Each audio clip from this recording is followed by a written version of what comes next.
Hello everyone, welcome to this. Let me make sure. Excellent. I want to make sure that my mic was working correctly.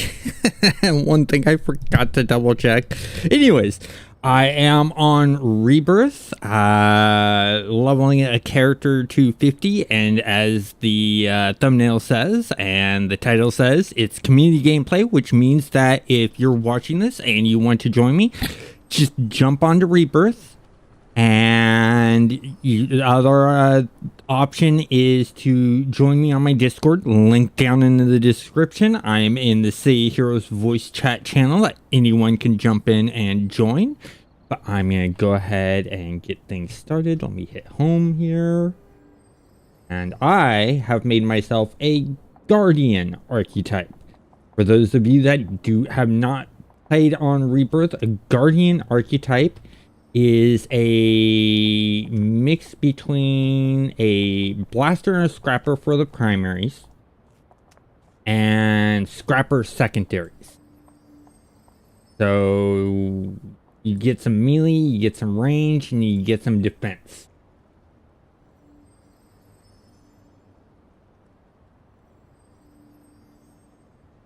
Oh, hugely different. A lot of the differences is the fact that on Homecoming all of your costume pieces are unlocked. You get access to everything. On Rebirth, they kept some of that stuff locked behind recipes, doing missions and things like that. And so you get a feel of pride and joy in finding those recipes. Like I have a character that has those sort of like not butterfly wings, but like insect wings that have like the 6 wings or 4 wings to them. That's locked behind a recipe. So you have to actually find the recipe, and then you have to find the parts. So when I play a character, I feel really good about it. The other thing is that they have asymmetrical tights and things like that, and you can show skin. They have an animated sand skin in here. They have, like, for instance, this character's top. This is the only server that you'll get this top, this gi where it's half down, half up. Only server you'll get that. The other things that they have is like the archetype I'm playing on, which is the Guardian archetype, which is, since you're on Homecoming, you're used to Sentinel. Take the Sentinel, but the primaries, instead of it being blasters, is scrapper primaries.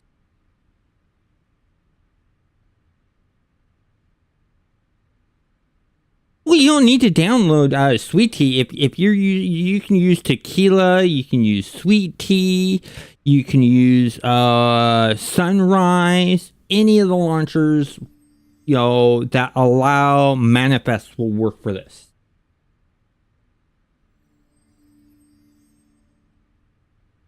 So let me get back to grabbing some missions.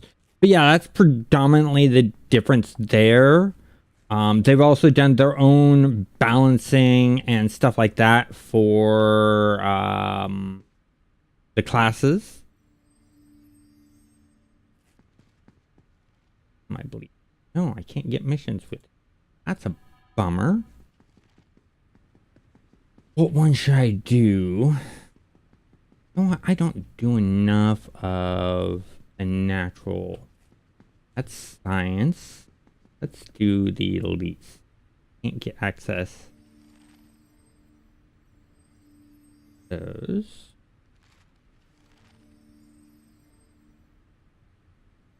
I wouldn't say one's better than the other. They're different. It has different gameplay feels. I like Homecoming for like what they did with some of the archetypes. The fact that they have Khaleesi's Wharf open and a fully functioning zone is amazing. The fact that you have the roaming mobs, the fact that you have missions in there that you can do, the fact that you have task force, the fact that you have exploration badges and stuff like that is really, really cool. On Homecoming, they've done some other things like the Necro Masterminds, the attacks of the Necro, your character's attacks, not your pet's attacks, actually summon up these little wraiths that help out. And they're like little temporary pets that pop up just to help attack your target. It's really cool. What I like about Rebirth is, once again, like I mentioned, that some of the costume pieces and things like that are locked behind doing some of the in-game content. And so you have to unlock them, giving a feel of pride doing that. The newer costume pieces, especially the asynchronous tights and like this gi that I'm wearing now on the character, and then the Guardian having a different feel of an archetype, is really cool.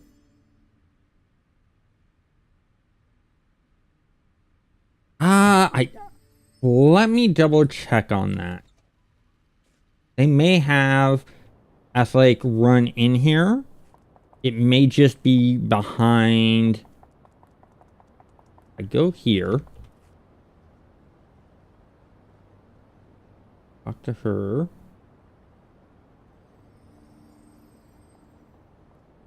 Okay, I don't remember where they put it. They may have actually done the same thing Homecoming did, done it at the tailor, which going to the tailor and talking to you guys and showing you what I'm talking about this asynchronous and the skins showing is going to be really cool. So let me show that off. And this is why I jump from the different servers, because, you know, sometimes I have an idea for a hero and I can't do it on one server, but another server gives me the capabilities. Plus, they've also made changes to teleport. Teleport, they fused in teleport foe and teleport team into one thing called teleport other. And then they created some attacks, like a teleporting attack and things like that.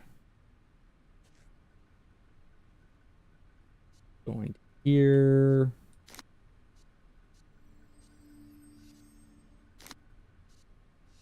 So I don't know where they put, but I think they do have access to it. But let me show you these upper tops that I was talking about. So if I go here,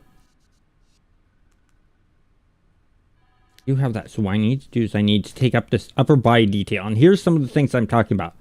All this is Homecoming.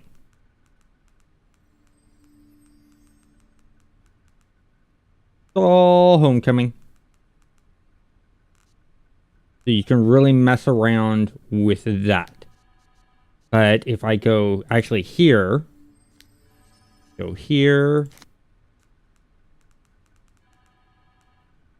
You're like, okay, this is a great example. You notice the skin has changed here, and I can change this to different types. Like I can put tights under tights.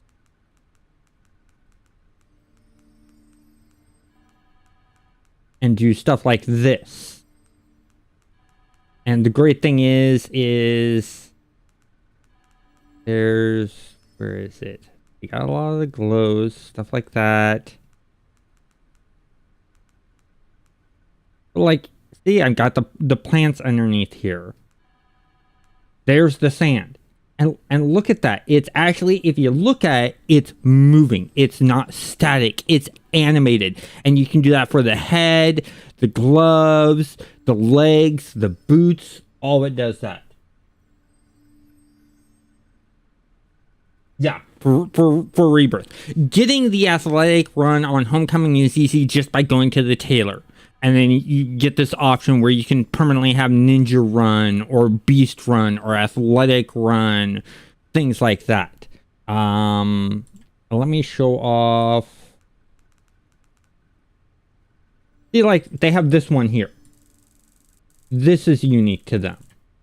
It's a little bit different, not majorly.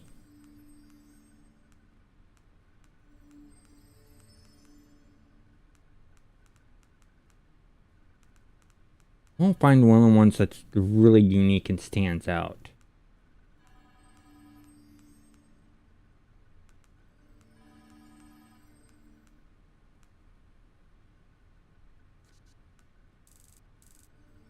No, not that one.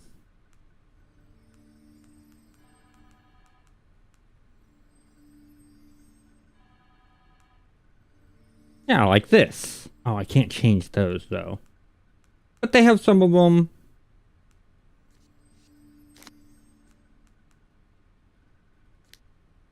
You know, that you can just sort of change and mess around with.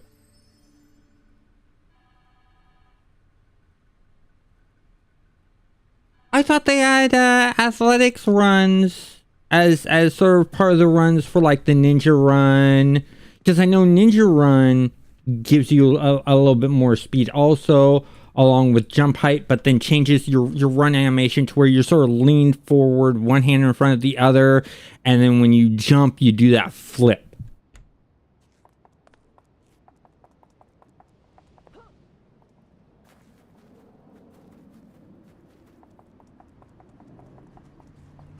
Let me show off this character.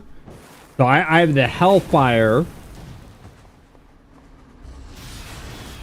which is a mix between fire attacks and demon summoning whip attacks.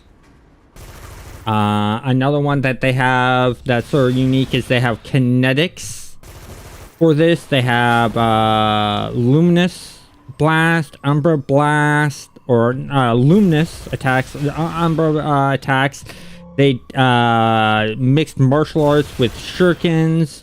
They took the ninjutsu and added in what is it? Throwing daggers into it. As you saw, you can get a thing that has a bunch of throwing daggers put onto your chest. And so, you know, it's just sort of really interesting that way.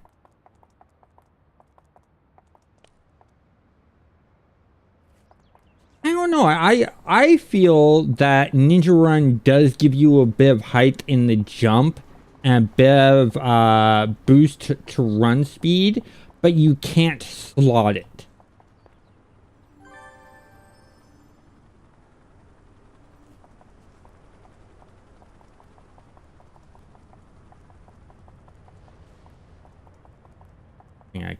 While I'm here, I'm going to switch missions.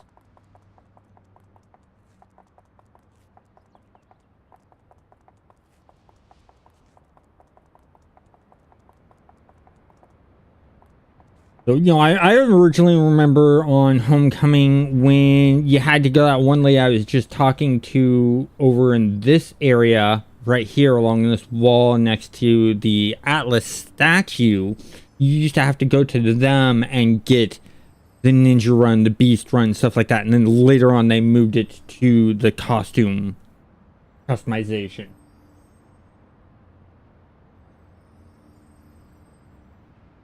I choose the run style based on the character I'm building. So if I'm building sort of like a ninja or a stealthy type character, I go with the ninja run. If I'm creating a very beastly type character, I'll go with the beast run and things like that. So I sort of change up how I do that. Like I'll use the slide on some of the characters where you sort of, you know, where your character just sort of slides on the ground and has that feel. I have one character that uses the hoverboard in the game, and that's how she gets around.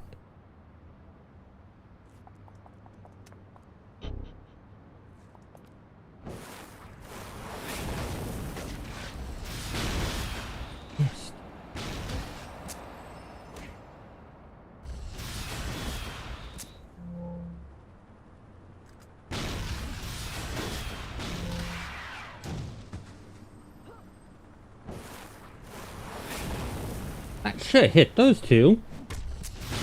Okay, fine. Let's get rid of these guys.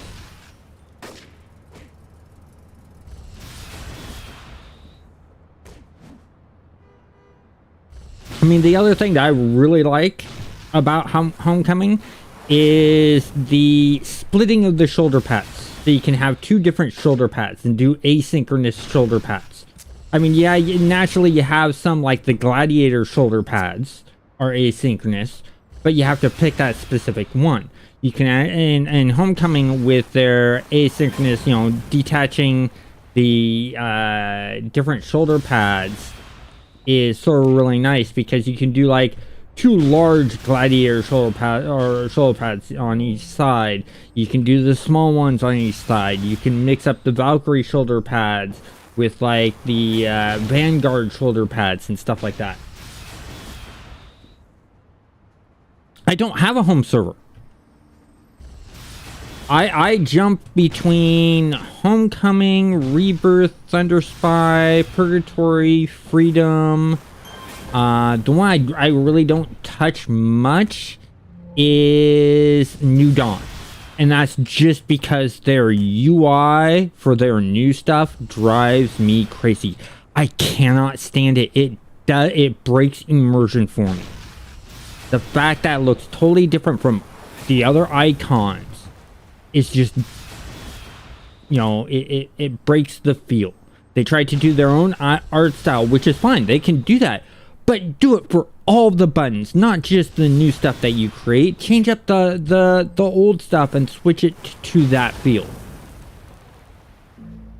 And that's why I don't play on New Dawn much.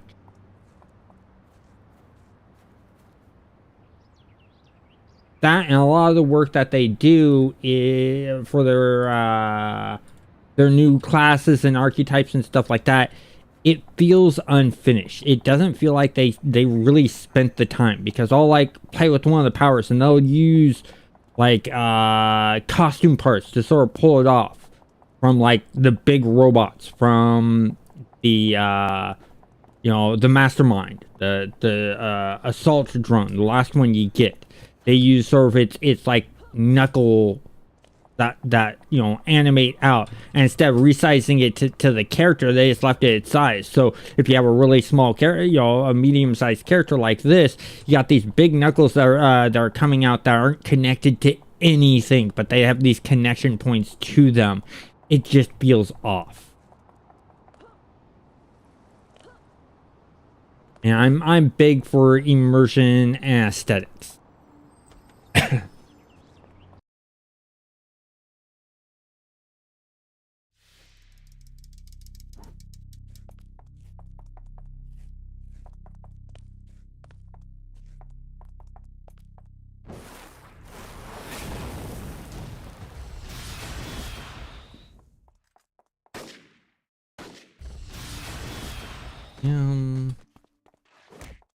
Really need to level up so I can get some more powers. Go.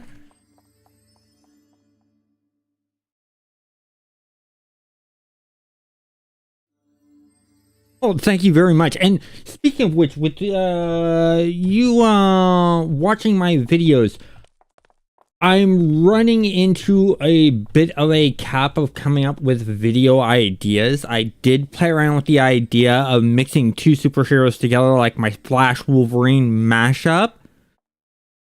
I'm thinking of continuing that, but I'm having trouble coming up with other video ideas because there's not that constant influx of updates coming from the different servers. We get like 1 update a year from a server. And so doing constant, and I love doing those updates, but I've also done pretty much all the guides that I'm able to do. So I'm trying to think of new content. If I'm unable to do any kind of new interesting content that would be entertaining for City Heroes, is there another type of game that would interest you guys that are the City Heroes players? Just comment, let me know.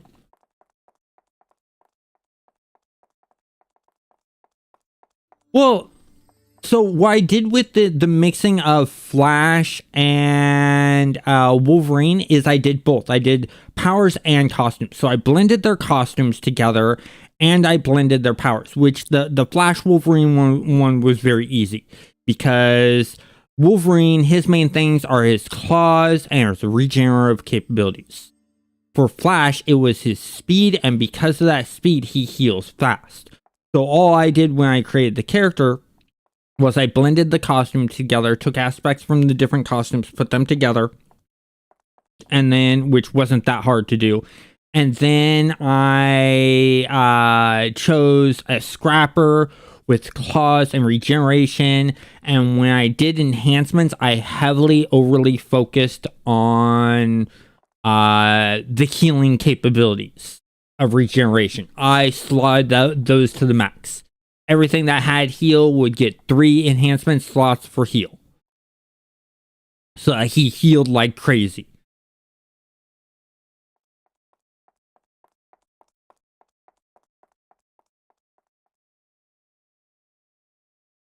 Flasherine. Yeah, I forgot what I named him, but that's a good one. Flasherine.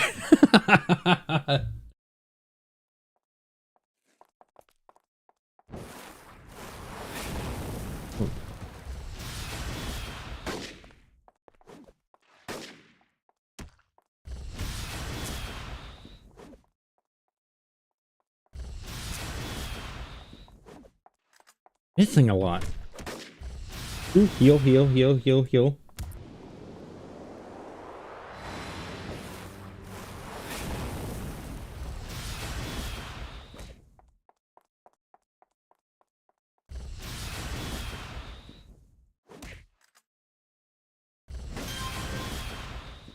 That one.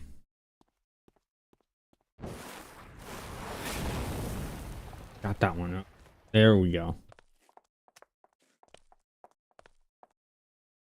Let's clean up this dead end and then we'll go down that way. These are wet.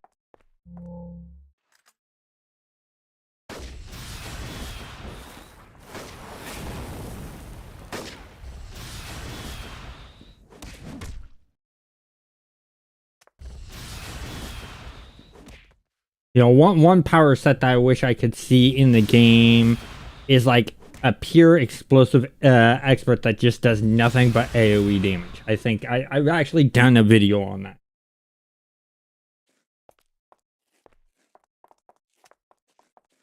I think that would be sort of cool.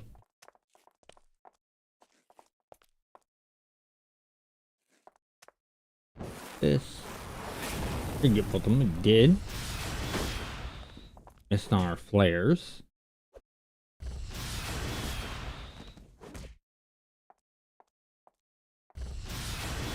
Won't get far.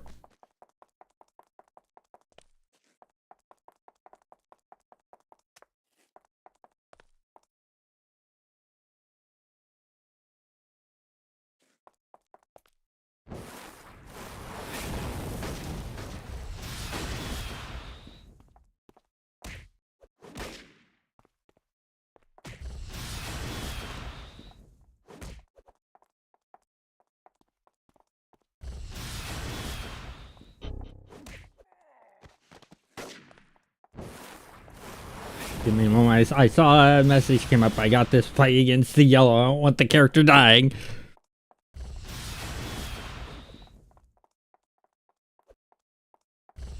Okay, there we go.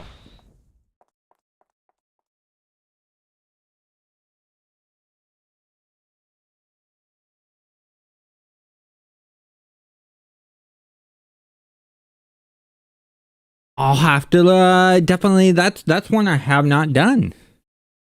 I'll definitely have to work on that video.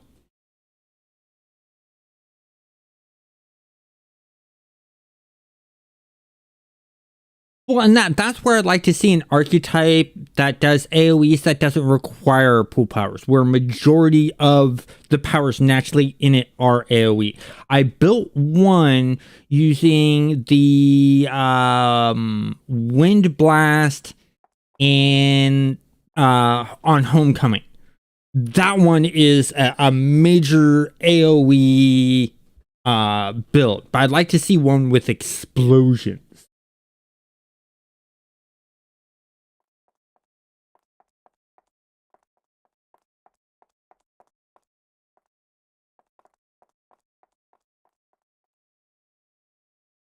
Oh, spines? Yeah, spines you can get multiple AoEs. And that's good for like when you're doing melee.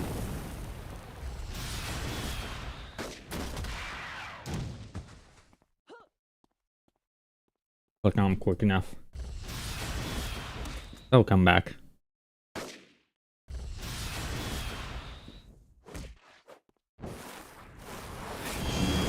There's level.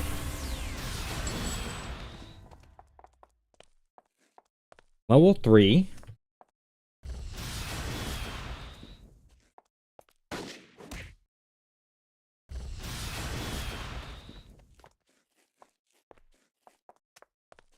Here, nope. That guy right there.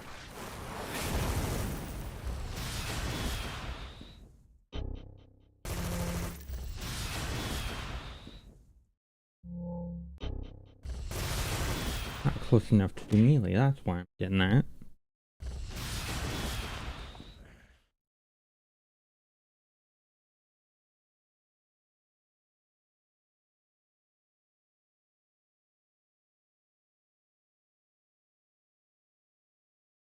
Oh, I remember when they said electric was bad, because my main character, my first character in City of Heroes, from the day of launch, the day the game came out, I did an electric blaster, and everyone told me I made the most nerfed character ever, that, you know, the secondary I chose, the primary was terrible, and then I got up into the areas where I was able to do short circuit and overcharge. Or no, short circuit and one other ability where I could drain the endurance of all of the enemies around me and give it to me. And so they would just stand around like idiots as I beat them down. I surprised everyone. I remember arguing on the forums constantly that, no, this is a really good, strong build.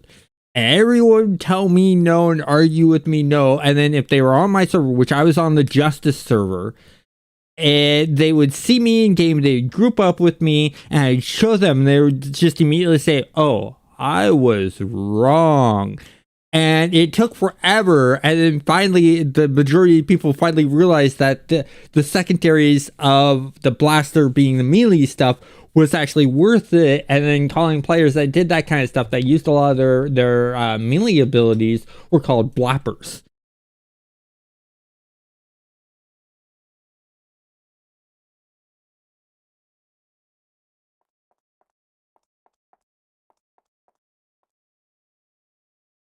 Oh yeah, that's a good way to do things. Yeah, I like taking and making non-stalker characters sort of like stalker, like a stalker type blaster. I call those snipers. Yeah, it was good times. Well, do you also remember when the game first came out that fire tankers were heavily overpowered? And they did the first nerf on the fire tankers, and instead of hearing, oh no, we've been nerfed, the fire tanker players came back with, okay, you nerfed us, it wasn't strong enough, nerf us again. And the developers just being in shock, and they went through like 5 times nerfing the fire tanker until the fire tankers politely came back and went, okay, you went a step too far, back it off a little bit.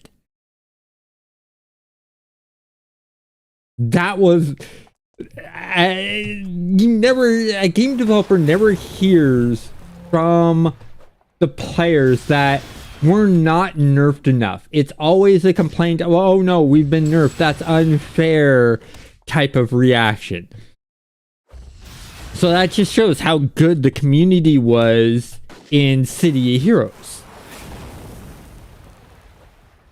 And that's what made me love the game that much. Is, yeah, there was a bit of argument, but, you know, there was also that camaraderie. Even though I had chosen my secondaries, they were still willing, people were still willing to group up with me and going, okay, well, at least he can do some damage. And then they would see what I would do, and they would go, oh, this is really powerful. It's worth having him here because it's a bit of control capabilities. Yeah, we don't have the control capabilities that a controller has, or Dominator, when City of Villains came out, Because when City of Villains came out, that's why I switched from playing a blaster, which I'd already maxed out. I switched over and made my main a mastermind.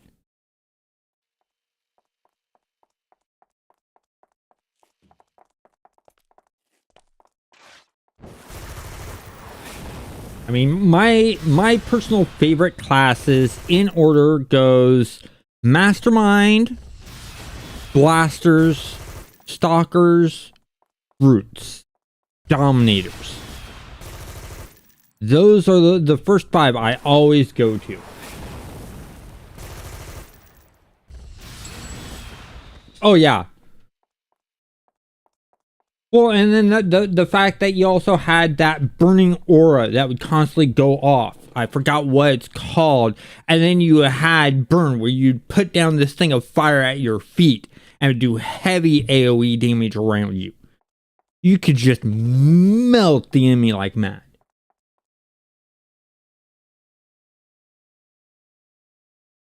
Sentinels, yeah, Sentinels. When they put in Sentinels was another one that was like, oh, this is cool. I like Sentinels. There's some people out there that wish they would get a little bit more love. But you also don't want to make them full-on hardcore, able to take a shitload of damage like a tank can. Or a brute.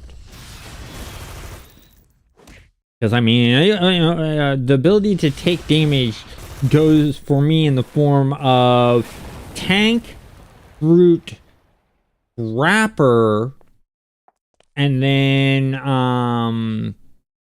Stalker. It goes in that order. And then all the way down at the very bottom, I would have either blasters, controllers, or dominators for being able to take the least amount of damage. I'd say very bottom of that list would be blasters, because controllers and dominators can place everything and hold and keep everything away from them. So that's why they don't need to have the ability to take a bunch of damage.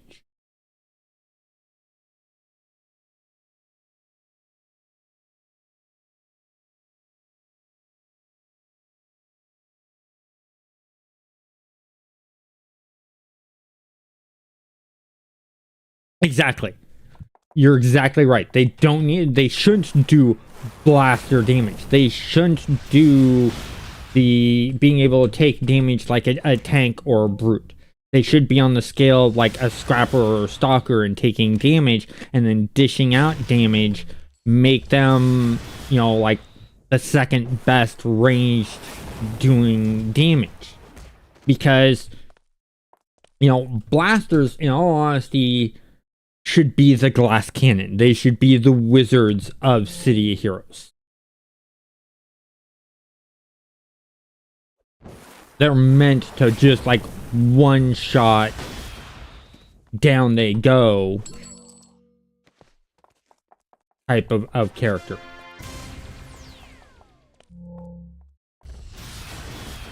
And I've literally built characters like that. I built a literal sniper using assault rifle or beam rifle and then stacking a lot of stealth onto them. And then I used devices so that I would sneak up, I'd place a device down for them to run over, and then I would back up a little bit and I'd place another device down, so as they ran towards me, they were either getting stuck in the slowed on something, getting poisoned on something, stepping on a landmine, things like that. And then along the way, I'm sitting there, I maxed out the range on a lot of the attacks, and I'd sit there and just snipe and pack at them. And that's a really fun build for me, because by the time the enemy got to me, they had taken a lot of damage. If not already dead. Because I'd always start off with the snipe shot, which I'd put 2 accuracies in, 2 damage in, and then 2 ranged, I think. Or I may have done more damage because the snipe already had a good long range. I wanted to be able to snipe from a long distance away. And then whenever I would do the start off snipe, I'd do the buff to enhance damage. and accuracy.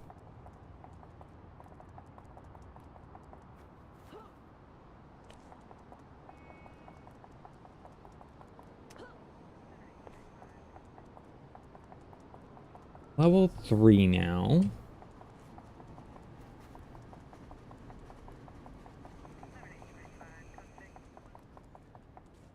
But yeah, I also don't know, as things progress, I don't know how long I'm going to be doing a lot of City of Heroes stuff, because my dream MMO is in the process of being built, and I've been alpha testing or pre-alpha testing it. And once that actually gets a lot more done and polished out, I'm going to be spending more time in it than anything else, just because I like the crafting system in it, I like the harvesting system in it, I like the combat system in it, I like the way it's just overall being built.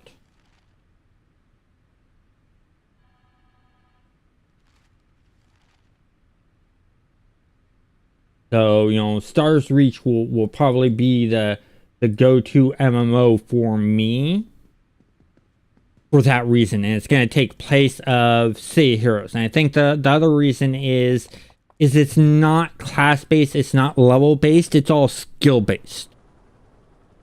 And so you're not choosing a class, you're choosing skills, and what skills you choose determines what you do in the world. Everything gives you XP. So if you go out and you harvest, you get harvesting XP. If you, or you know, you go out and you cut down trees, you get the you know, botany experience. If you go out and you mine things up, you get mining experience. And my character is going to be a miner in that game, for the pure simple fact that it's not going up to a node and mining something and hitting this little rock to get it. It's actually digging into the ground, finding veins of the material you want, the metal you want, the rock you want, the gems you want, and doing that. So you actually have to do this prospecting of searching for it and doing that.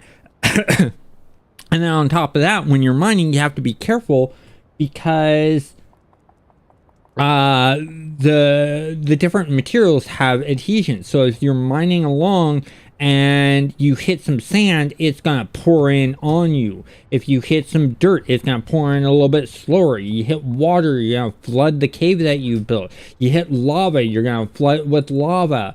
If you are digging into rock, you can end up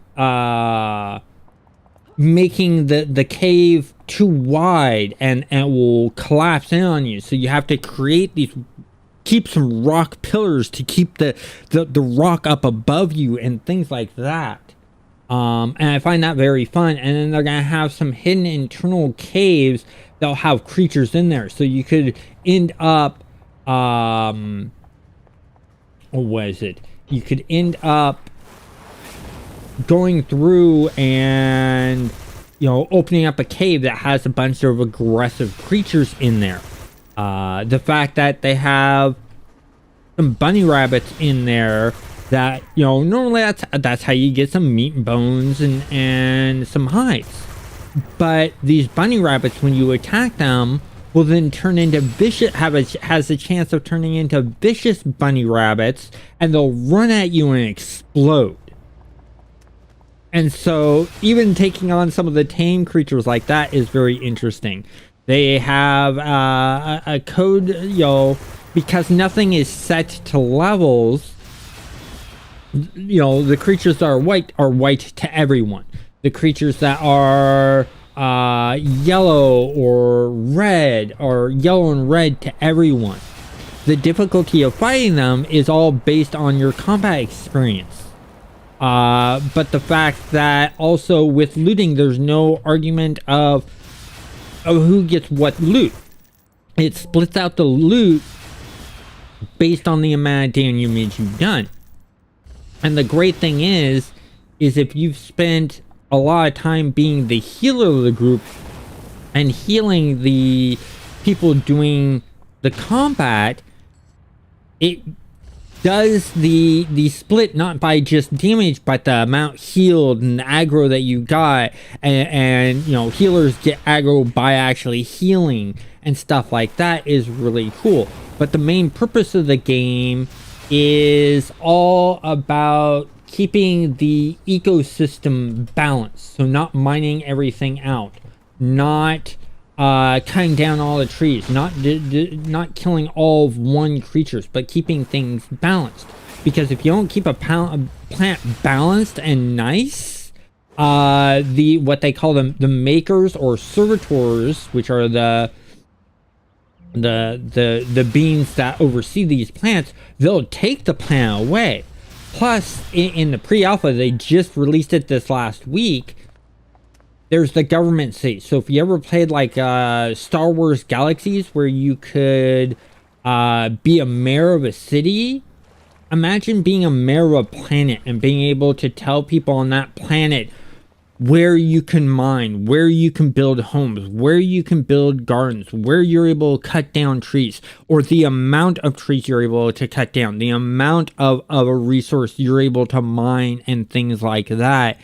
And then also if and when they put in PvP, is it a PvP planet or not PvP planet, the mayor has that capabilities. And the fact that you can also become a dictator and make it so that people can't vote for the next mayor because you've taken power and control, they have that in the game.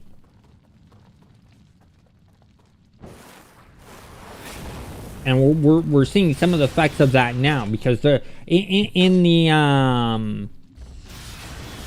pre-alpha, we're playing on with 4 planets, and I think 3 of the 4 planets have mayors to them. And then they also have the system in where when a planet's being misused or not enough people are going to the planet, that planet's going to disappear and another planet's going to take its place. Is sort of an interesting idea, because in MMOs, the hardest thing that hurts an MMO is zones that aren't visited a lot or utilized a lot. That's spending a lot of money keeping that server up and running when no one's going to that server and it's an empty sort of server. And so having the ability to take down that zone, which a plant will be one entire zone, take down that zone and put up a whole entire new zone and see how that one does, is a really cool idea. And these planets are procedurally generated. So it's not like they have to sit there and build out with map making a bunch of, planets. It just randomly generates planets.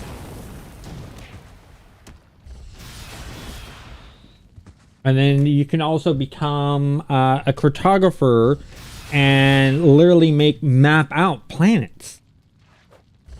And because there's a whole entire scouting system and stuff like that, it's just overall really interesting, encourages exploring and stuff like that I really like. And that's one of the reasons it's gonna be my mainstay. Is what I like about City of Heroes is character customization is huge in City of Heroes.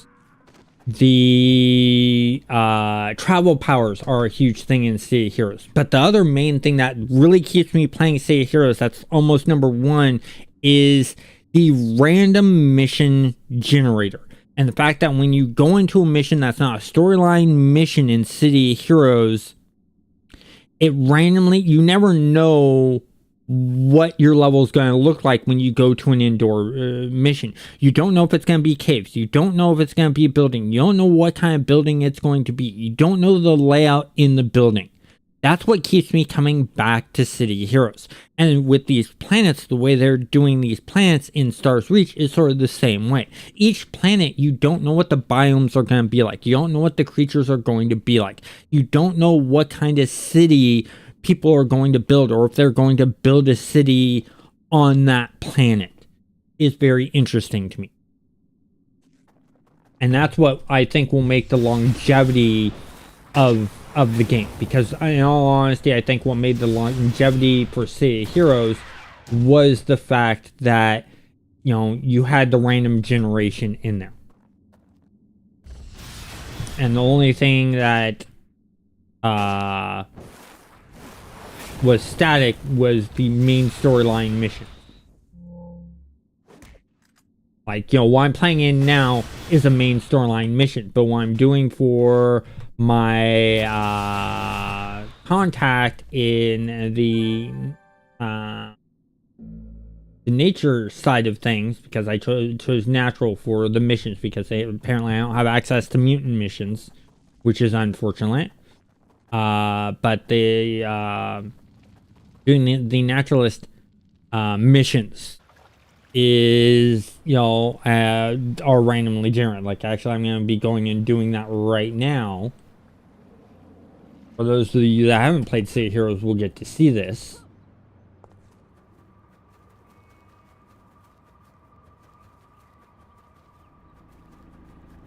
And then also, because of the way you can edit the terrain, so you can dig up the ground and it will change the terrain. So one time you go to that planet, like you'll go to the planet, you'll hang out on that planet, and you'll do some missions. As you're doing those missions, someone could be going out and mining. Someone could be going out and, changing the terrain because they want to put a building down, or they have a building design that they want to do. So they're modifying the terrain, and you can go by those areas, and all of a sudden, what used to be a giant rounded hill could be instead a plateau. Is very cool. They could move a river. They can dam off where the river goes and then change the direction and flow where that river goes by digging up some of the ground to altering the direction it goes, or causing that river to fork and stuff like that. That aspect of the game isn't in. It's hopefully going to hit in the next update or two, because they are working on the erosion mechanics. They're having problems with the erosion mechanics. The fact that when you're fighting a big boss mob, when they attack and shoot like a giant fireball at you, and that fireball hits the ground, it will actually burn the trees. It'll actually create a crater. When you have a when you have asteroids hitting the ground, the small ones will leave little bits of resources behind for you to get. But also, the big ones will leave giant lava craters that will cool down over time and leave a bunch of resources. And then over time, that area will morph and enhance those resources and add more of those resources in. Like, let's say you go in and you dig up this copper area and you get a bunch of copper. You can drop your tailings in that area, and those tailings over time will turn back into whatever was in that area. So let's say it was just like regular stone and copper. Your tailings over time will turn back into copper and stone. And as you're digging along the ground, you could be digging up some dirt, like some alluviated soil, because you found a good alluviated soil with a nice pH balance for some plants that you want to build a garden for in your home. And so you're picking up, but along the way, you'll pick up little bits of gold or diamonds or nickel or, things like that along the way. And every time you discover a new resource with different values, stat values, then you are get a bonus to XP for discovering a new type of iron or a new type of diamond and stuff like that. And the other thing I like about this is that in every MMO we play, even City of Heroes, less so in City of Heroes, but in every MMO we play, the good equipment and gear is dropped off by mobs, whether it be through recipes or it be through actual equipment, like in EverQuest. Your best gear in EverQuest always was dropped by mobs. Crafting was just a middle ground to get from one stage to the next. You never kept your crafted gear.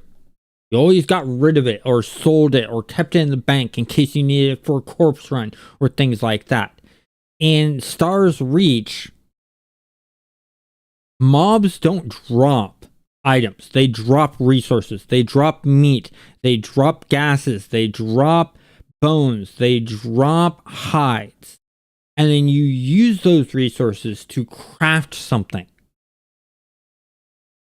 And then based off of those resources and the stats on those resources, determine the stats on what you crafted. But then you can also experiment and push the bounds of the quality of what you're crafting. And that's really sort of cool. And then you can also like chronophase. So like, let's say you're going out and you need some sandstone and you need some glass. Go desert planet. You can chronophase the sand into sandstone, get your sandstone, or you can go and heat up that sand and turn it into glass and harvest that glass. And then they also have refiners to be able to refine. So let's say you were out digging around and you ended up getting a bunch of sand. You can go to a refiner and you can turn that sand into sandstone or glass. That's how they get plastic. In fact, in the game, it's the only way to get plastic is either through turning wood into plastic or turning wood into oils and then turning that oil into plastic. And I really like that. And then they're also adding in durability to the stuff that you build. So when you build something, it's not going to stay in the world forever. It's going to have a durability, and then that person's going to need to go get repaired. And they're either going to come back to you to get repaired or go to someone else to get repaired. And then by repairing it, you're decreasing its overall durability. So over time, you're going to have a new item built anyways. And this is what's going to keep crafters going and makes me excited for crafting. And then the crafters are selling stuff. And the great thing is you can straight up focus on just crafting. You don't have to worry about harvesting. You don't have to worry about doing combat because they're letting players make missions. So you can create a mission that says, I need these resources. And then let's say you're needing some hides and you're needing some metal, like some iron. So you can set up two missions, one to get iron and one to get hides. A soldier or someone who's into combat will take the one to get hides because then they'll go and fight the creatures. And then the person that's into mining will go out and get the iron. And then they'll bring those back to you and then you pay them and then you build the item and then you sell the item to make your profit. I think that's really cool. And then they're also talking that because different planets will have different qualities of iron or different quality resources, you can find this one plant that has this really great high quality iron that has amazing stats to it. So you mine that up and then you pay a transporter to transport it back to where this crafter is that's mining this high quality mine or iron that you mined, that you got a contract for, and they ship it back to the crafter.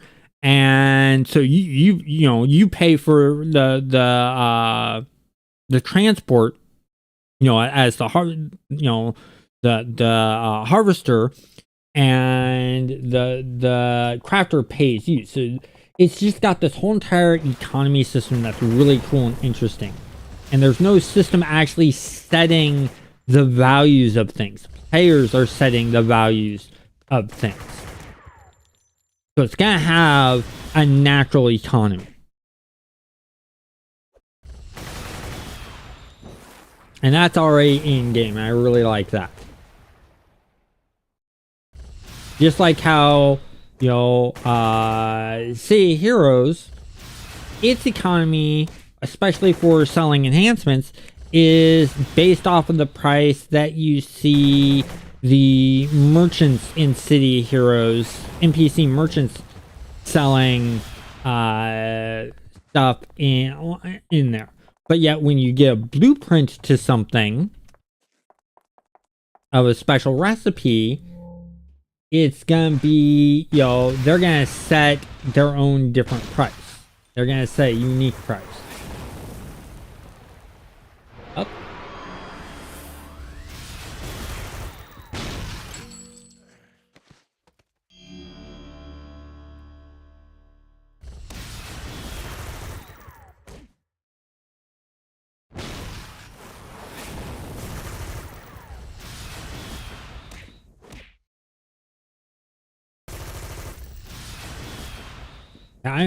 I'm all when I play games, I'm always gameplay mechanics first, graphics and animations second. And I think it's because of how I was raised. I grew up, my first console was an Atari 2600. My first computer was a Commodore 64. So I'm used to the 8-bit graphics. I grew up on that as a little kid. And so I don't need to have these high fit angled 3D model realistic textures. In fact, I don't like realistic textures. And the reason being is look at realistic textures back from 2010 compared to now.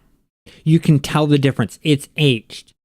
But look at the graphics of City of Heroes done in 2004. It still looks nice because it's all hand painted. It's not meant to look real. Same with World of Warcraft and or Warcraft 3.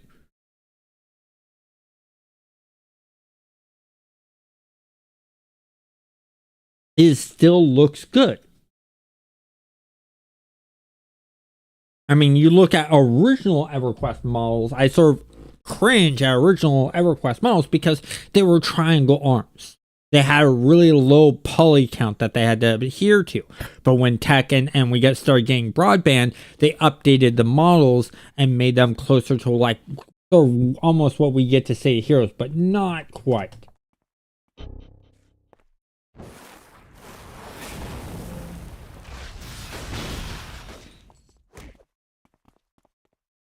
But what I want to know is what keeps you playing City of Heroes? Why do you keep coming back to City of Heroes? I know a lot of you, you've played it so long, you've probably gone through all the content, but why do you keep coming back and playing City of Heroes even though you've gone through all of the content?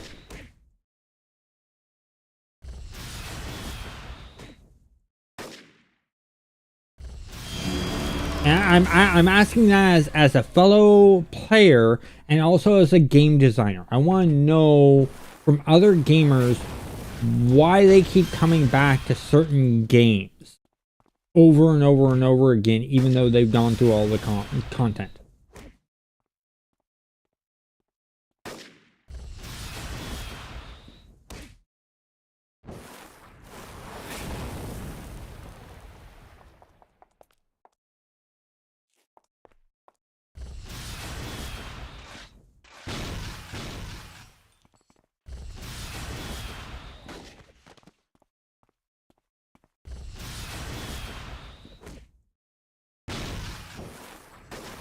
Probably a waste on, but oh well.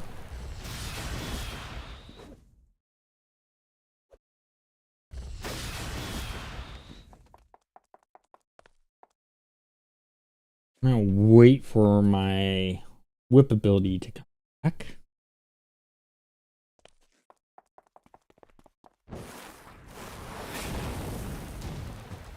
Nice, got all three of them. That's exactly what I wanted to do.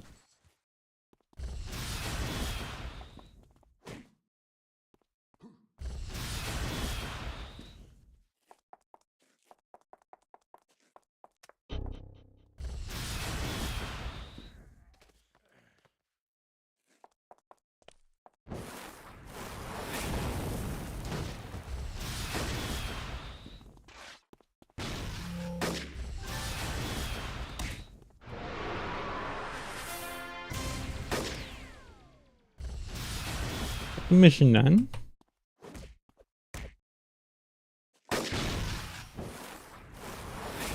Well, I backed up so I could get all three of them. Voila. I think that's everything. We're done. The other reason I like randomly generated missions is it causes exploration. Randomly generated levels cause exploration. If you don't have a randomly generated levels or dungeons, once they go through that dungeon and explore every nook and cranny, that's it. They're done. They're done exploring it. They know exactly where to go to get what they want, and they'll find the most optimal path and keep going that way. With randomly generated dungeons, you can't do that because every time it's going to be different. You don't know whether you're going to get a left turn, a right turn, a T intersection, a cross intersection, or what.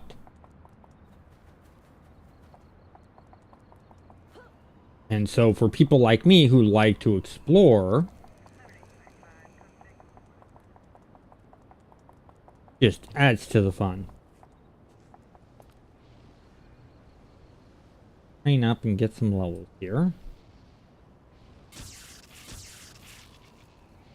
There.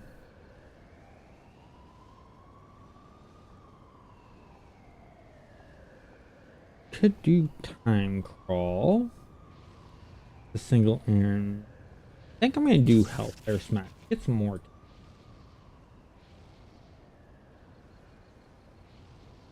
Who's there? Enhancement. Ooh. This immediately goes there. Because it's very rare that I get an endurance modifier.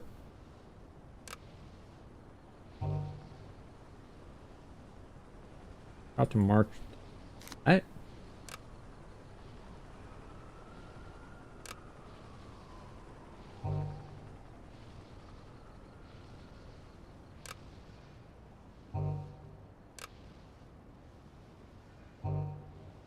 Yeah, so it just takes defense.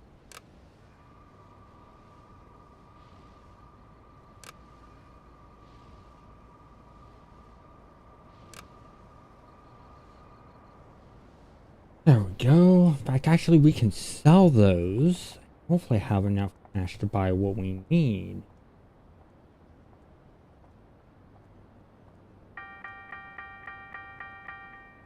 Sell these. Or these. That's it. I'd rather have the accuracies, which is actually honestly all I needed. I got all my primary. It would have been nice to get health, but gotta deal with what we have.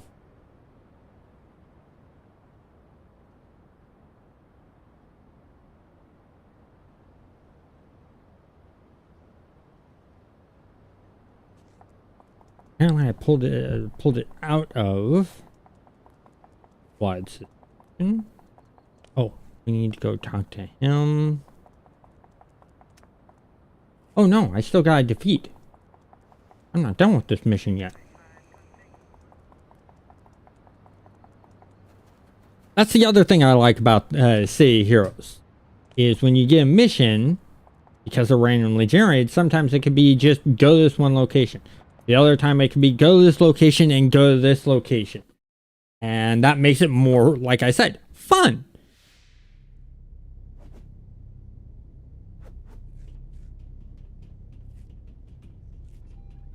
And I mean, look at the change in this layout.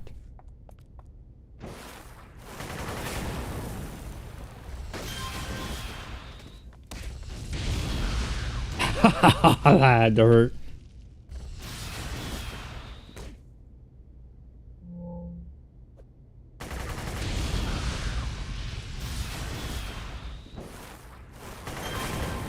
There we go. Down and out.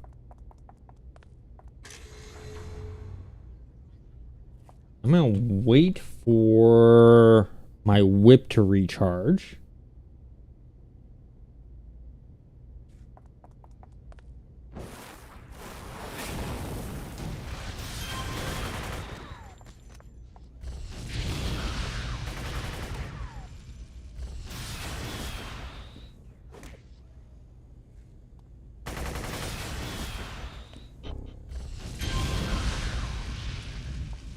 Okay, my inspirations are full.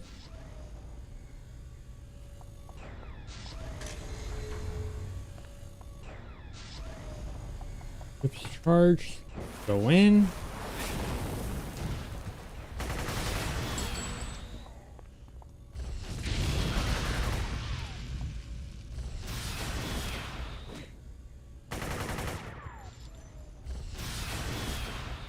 Yeah, the other thing I really like that they did for City of Heroes is that your costume isn't set to pieces that you find in the world. You get just this huge amount of character customization, and the way you get more powerful and enhance your stats is through the enhancement system. I really love that gameplay mechanic. I think that's amazingly cool.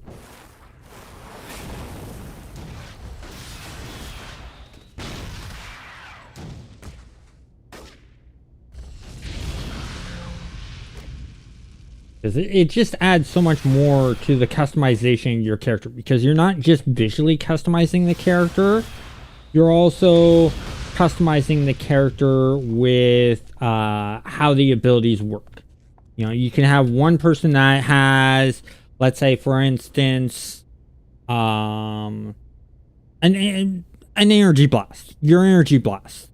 You could have one person who focuses on accuracy, another person that focuses on damage, another person that focuses on ranged, another person that focuses on knockback. And so you get this huge variety in differences on how the power works from one player to another. You know, just like controllers. One controller might work on accuracy. Another controller might work on hold times. Another controller might, for some reason, I don't know why they would do this, but work on the damage that the hold does.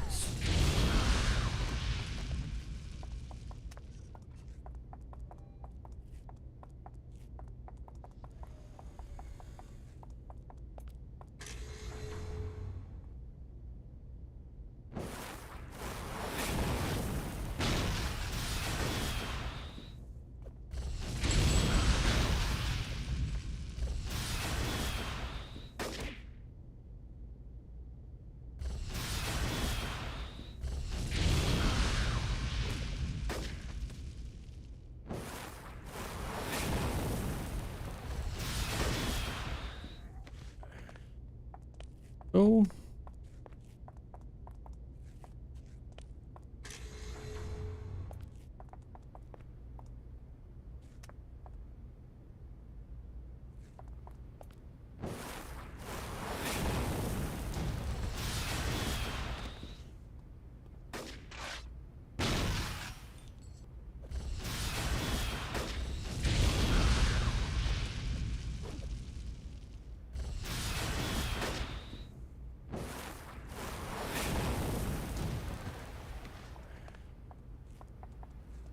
down.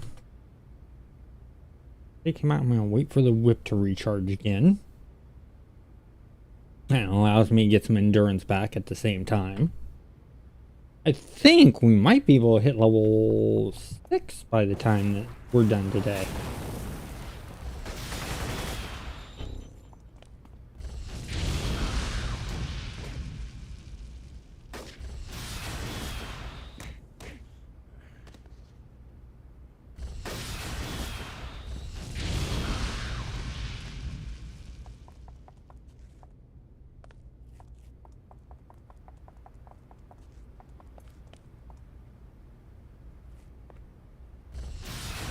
Save the whip for the big guy.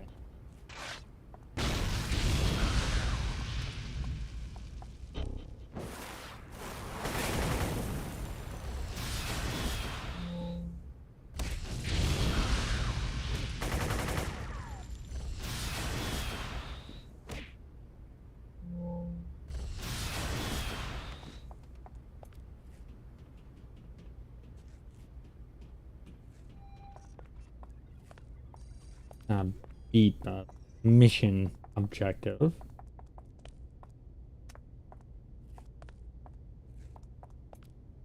Have to defeat all the council members. Missed completely.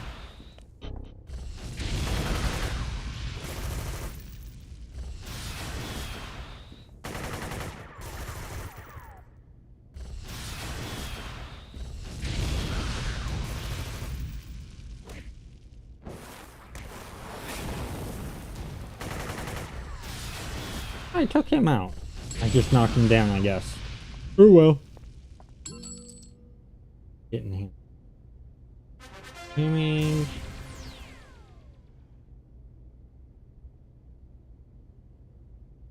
Excellent. We got all that done.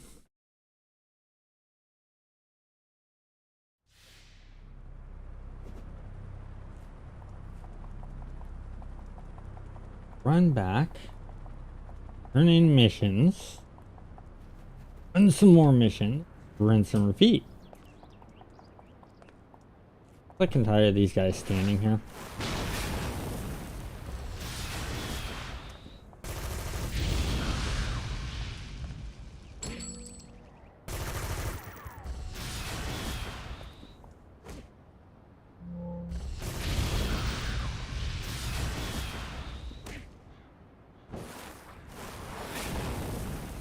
And done.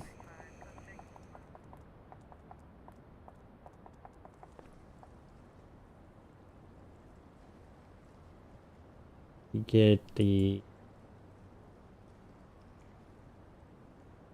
mission to disguise ourselves. Alien thing. Randomly generated mission.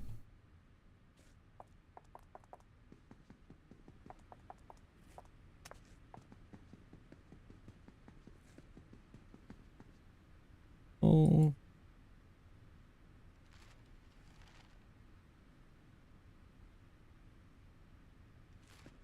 Let's do the patrol first.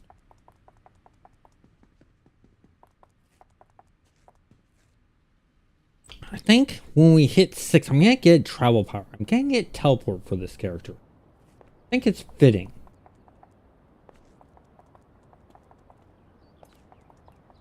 I'll get teleport on this character.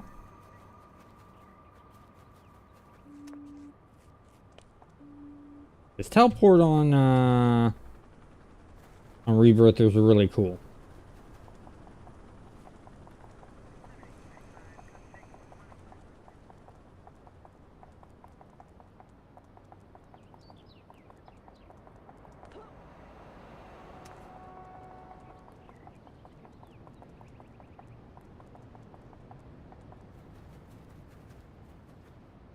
So here's the question for you guys. If one of the City of Heroes private servers were to bring up their very own unique zone, would that cause you guys to jump from your main server to that other server?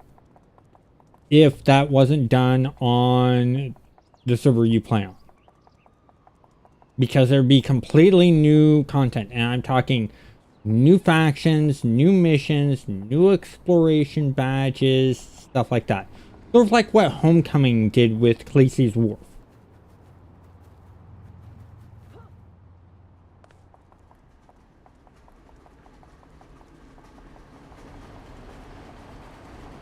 In fact, if you've mainly played on Rebirth or Thunder Spy, and you don't play on Homecoming that much, or don't play on at all, did Homecoming putting out Khaleesi's Wharf cause you to jump over there to check it out? I'm curious on that.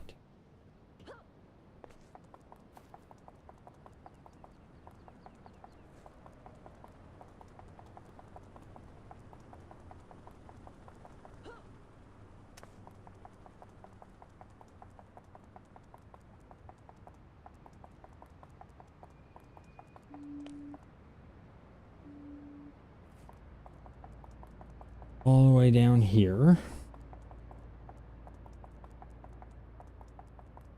fact, actually, I think I'll do a community post on that.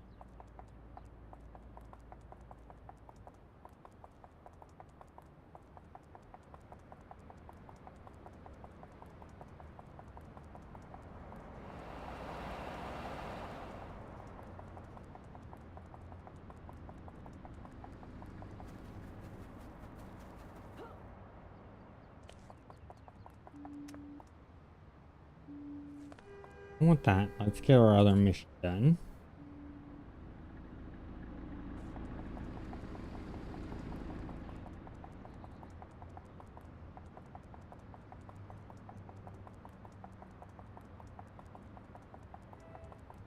Exactly where we need to go. We're going to need to go up and onto that bridge area, rise area where the monorail is.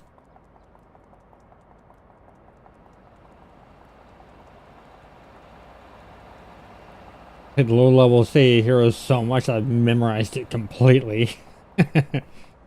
Just because I'm one of those players. I don't have many high level characters, but I have a crap ton of low level characters because I'm constantly creating new builds.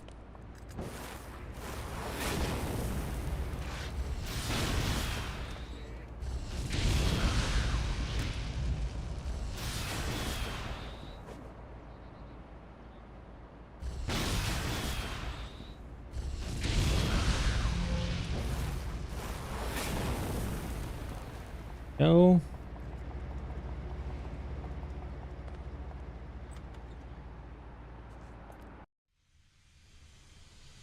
just sneak in here. Can't use run or anything, so I like the fact that this one mission turns off all of your abilities. It'd be cool if they do another one like this to where you have a chance of getting caught and exposed. Sort of like every so often, one of the guys in here would sort of stop and question you if you don't answer correctly. You're all of a sudden, your disguise goes away and combat starts. That would have been interesting. That would have been cool.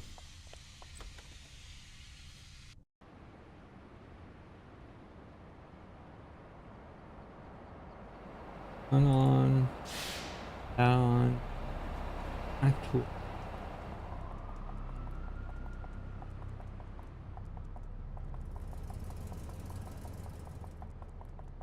Mission givers. Go through City Hall first. Turn in the natural mission. Ooh, the other thing I want to do, because we have leveled up some, I want to check see if the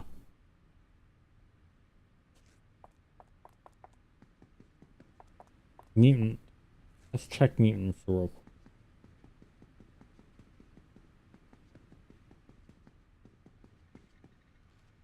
Nope. So I think once the natural starts giving us a new mission person, I'm going to go back and check mutants. It may just be that the first mutant dies. Pretty chief.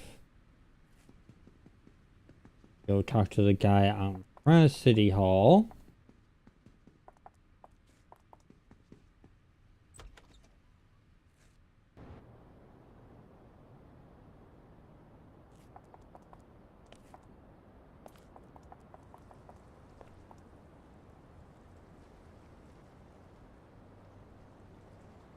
Let's do the security chief first.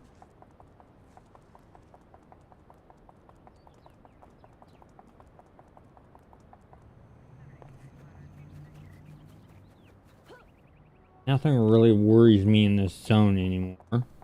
Much. I think if I were to go over to the red areas in the zone, I might have a bit of a challenge.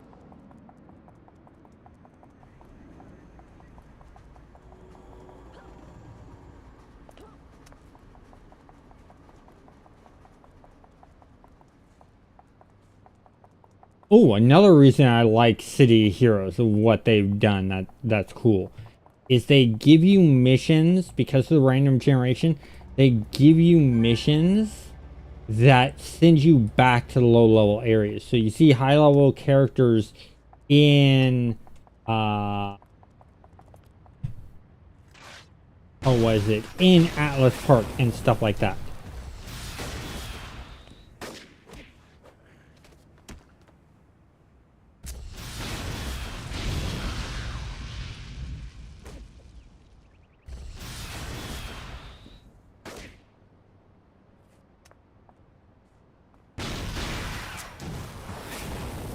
Nice. Exactly what I wanted.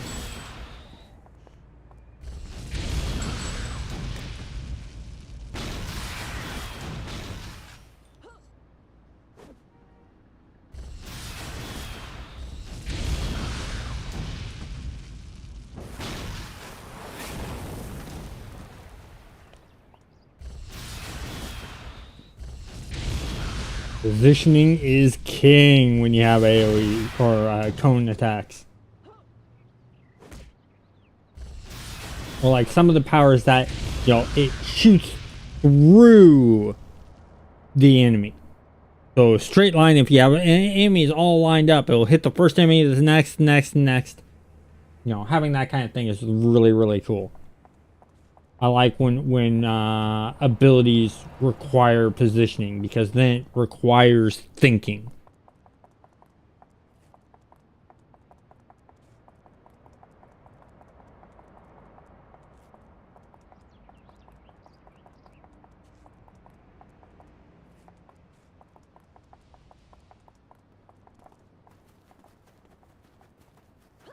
I think we're getting ready to do. I'm just turning this in real quick because I want to check to see if we can get some actual mutant mission.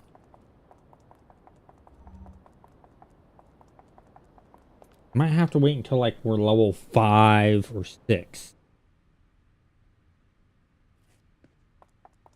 It's the game tester in me.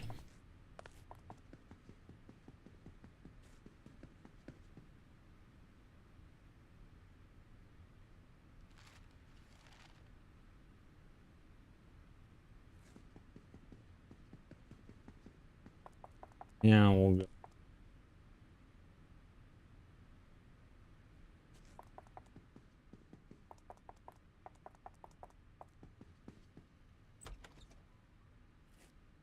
About to hit level 5.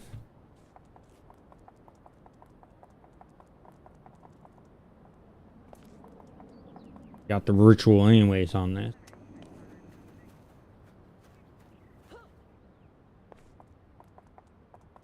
I think it might actually start offering us the mutant one once we start getting missions to go to King's Row.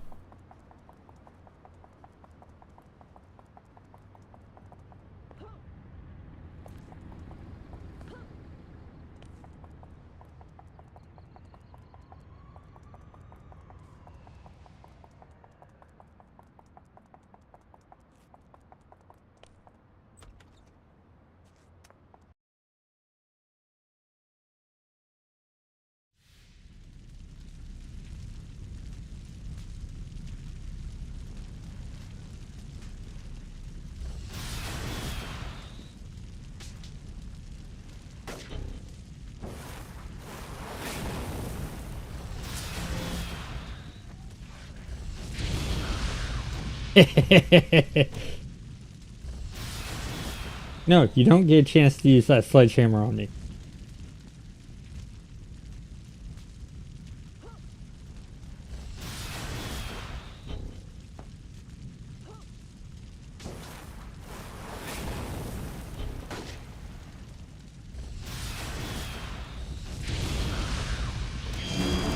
And there's level 5.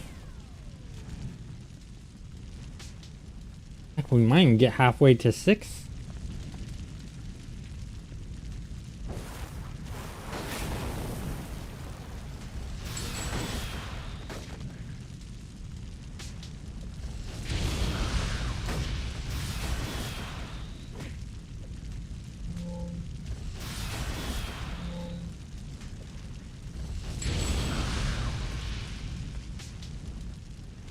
As soon as we finish this is one of those missions where by completing the whole entire story arc, we get a bonus in experience.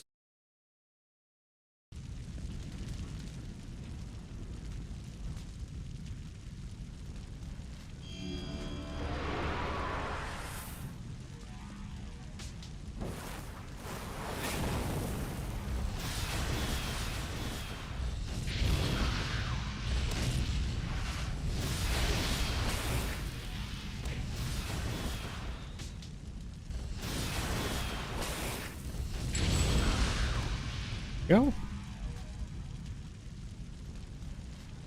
Yeah, we'll get probably halfway through.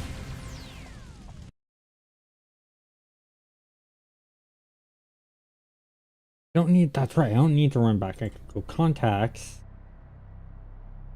Call. This. Yep, that got us halfway through the level. Introduced to a new contact. Take her.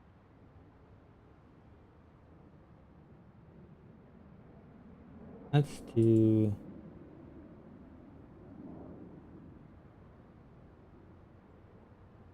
this. Let's run and talk to her, grab the mission from her, and then go do the other mission. That way we're not forgetting about that mission.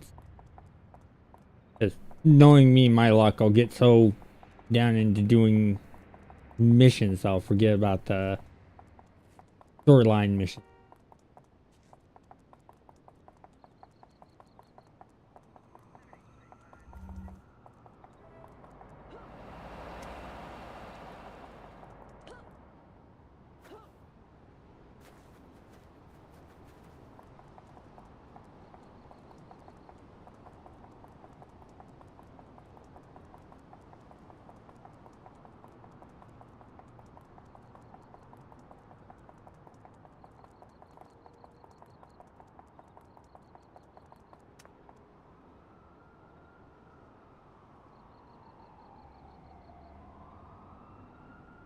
Not that slow.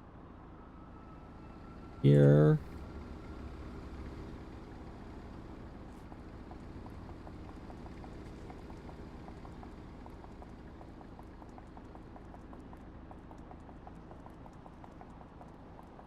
Oh. All the way back. Okay.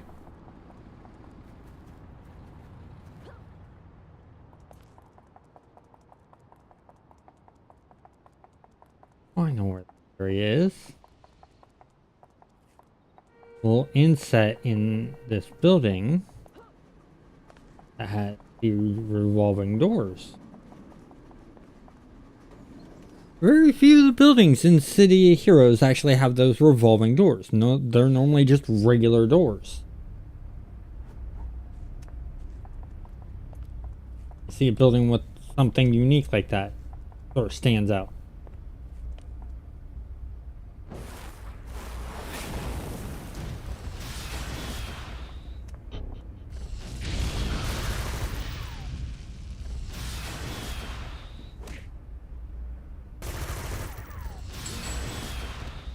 That's a dead end, so fight them. And we got a Blinky over here.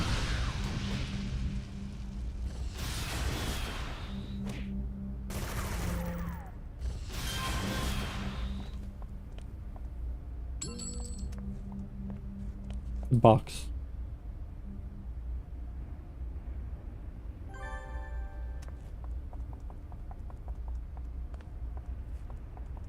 Okay.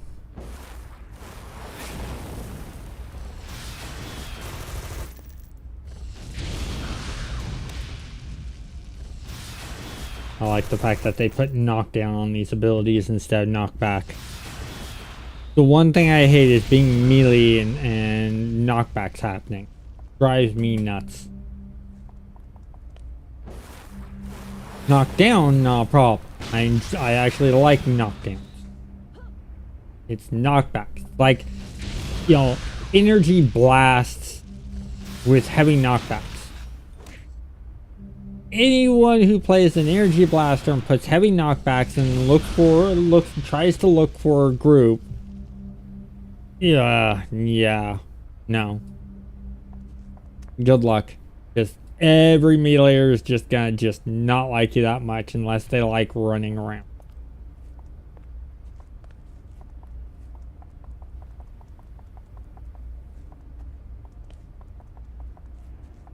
And that's where I like things like electrical attacks, because then that's a stunt. you know, the shock secondary. And that's what I liked about electrical, is it wasn't one secondary. There was two secondaries to parts to it. There was the endurance reduction and taking away endurance from the enemy and making them recover endurance slowly, and then there was the shock, which sort of, you know, made them have a temporary stun type effect.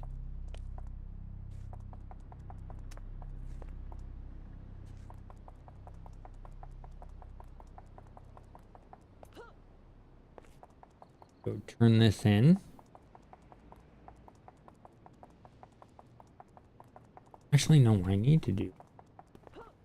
Let's go do other mission. This one.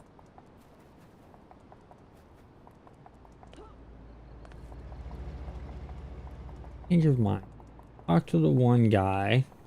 I already know what I'm gonna say to him.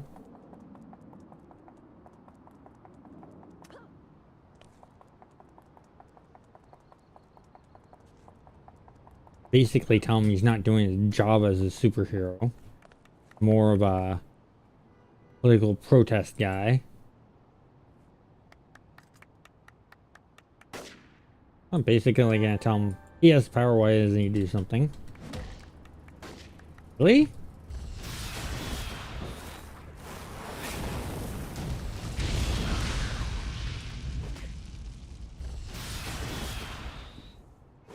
See, look what kind of superhero he is.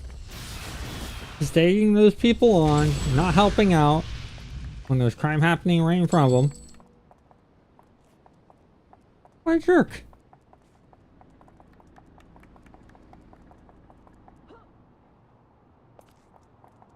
Oh, you know what else we need to grab? One other thing we need. We're not gonna do that one.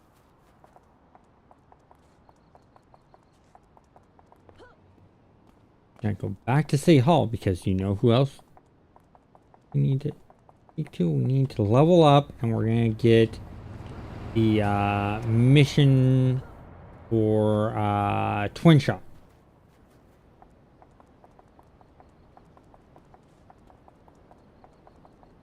I believe she unlocks at 5. I could be slightly wrong. I don't know. We'll find out here in a moment. It's been a while since I've done it.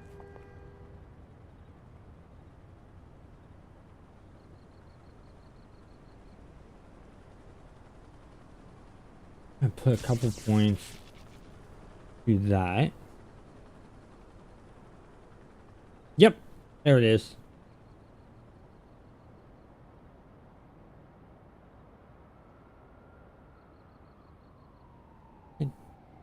I do.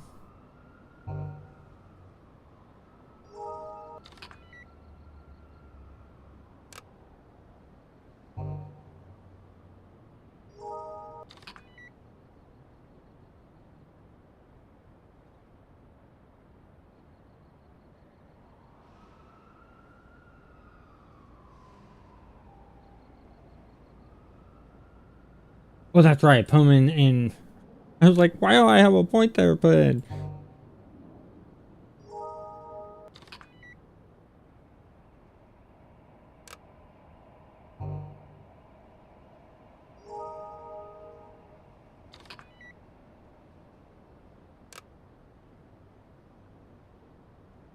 it's over.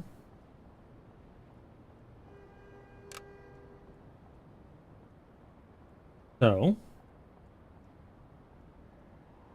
now we'll talk to Twin Shot, and she'll have us go into that area and fight a bunch of guys also. So we'll get 2 missions done at the same time.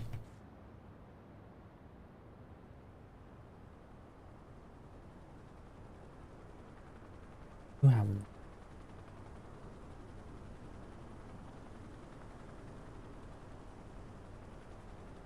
I'm level 5. Can I? Since that was actually, hey, go talk to this person. I want to see if I can do the get the mutant one.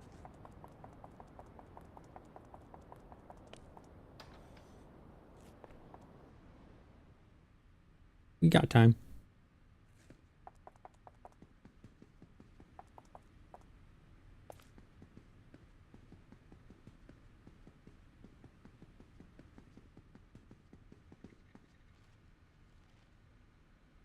Still nothing there.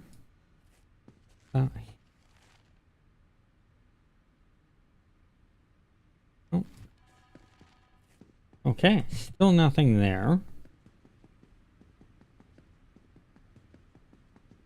Walked out from mutant mission. That's a bummer.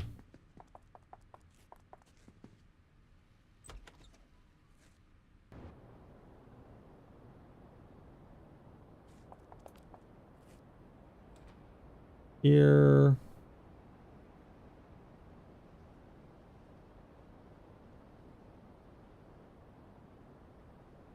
This one. Right outside, meet up with the gang. Quickly take out 15 skulls. Then you meet up with the gang. See where we're at that point.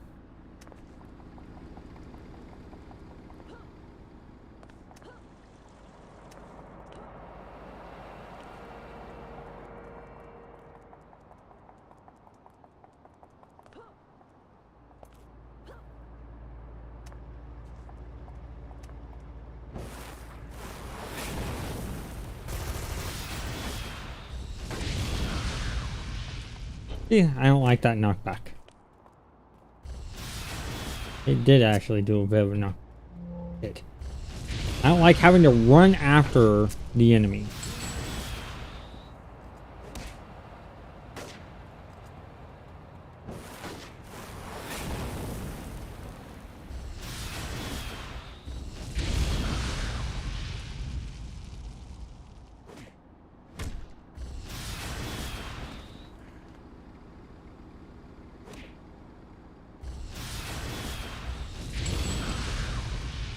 Okay, so that was 5.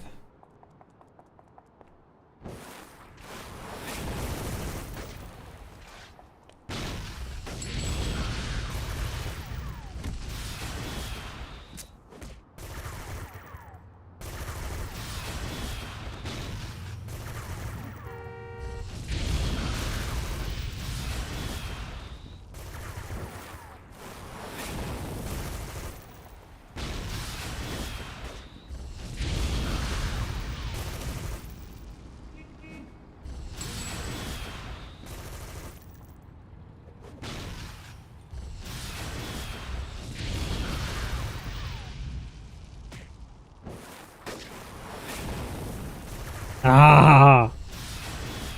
I'll accept the knockback there.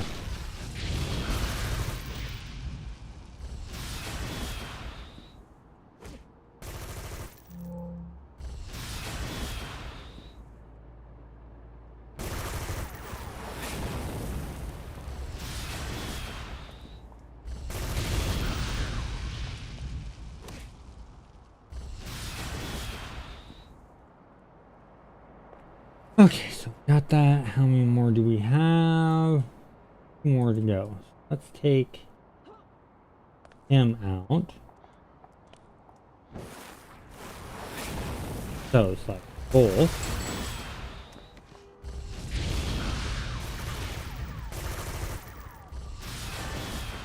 Okay, that's done. I'm gonna run over here, ignore all these guys. Do meet the gang. Get a drink real quick.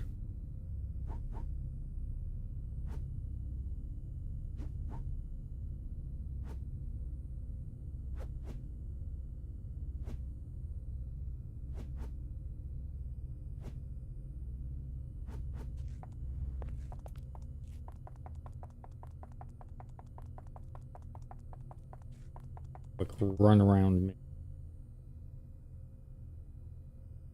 very end. Get some.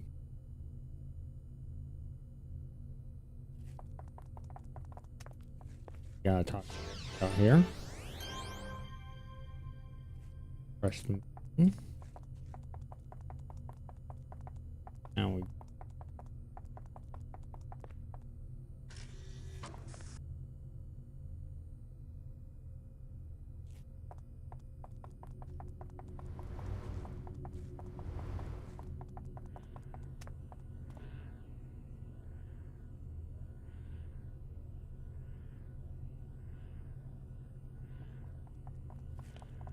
Run up on me.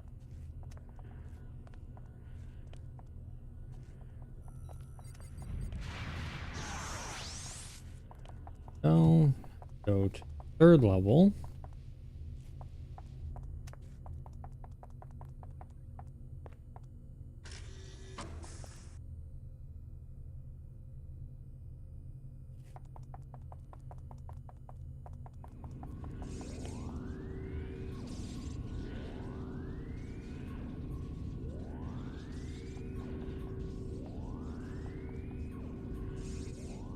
All the way back to the bottom.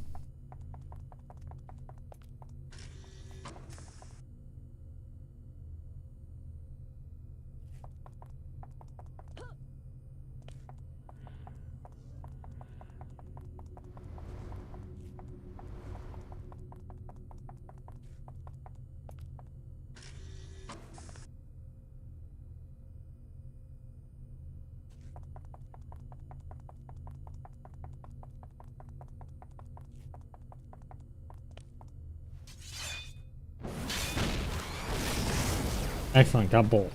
Knock down the main guy.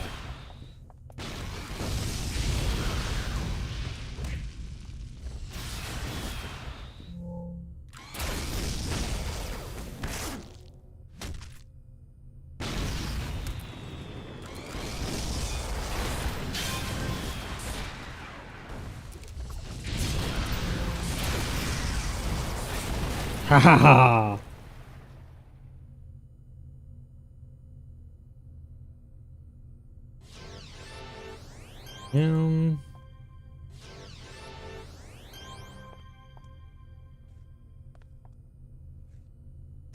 There we go. Oh, grouped together is hard to target. Okay, so we got all that done. I'll have to go back, talk to Twin Shot because I'm not enough influence with her to be able to just call her.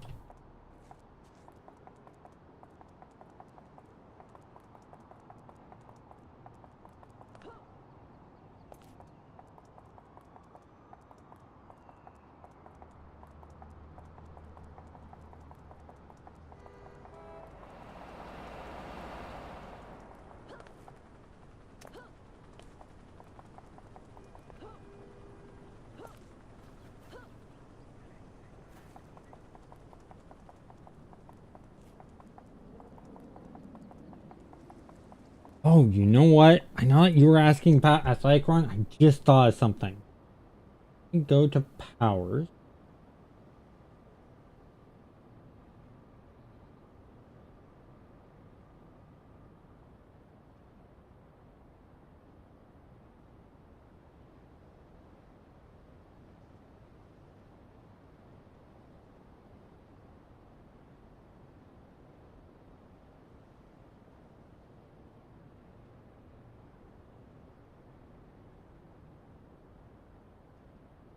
I forgot that they give ninja run and stuff like that naturally.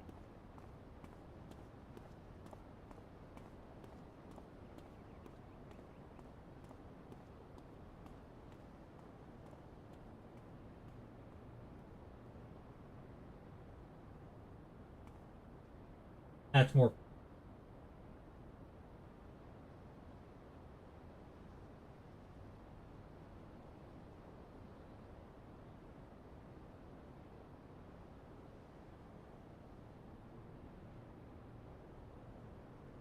Yeah, it might be something you have to unlock through doing a specific mission or something like that.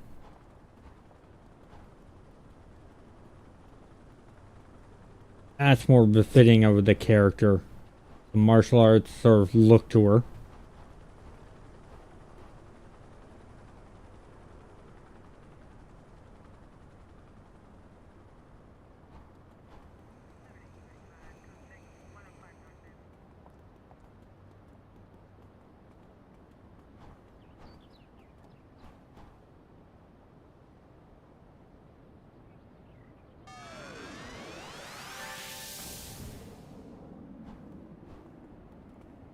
That one's good. King's Rose.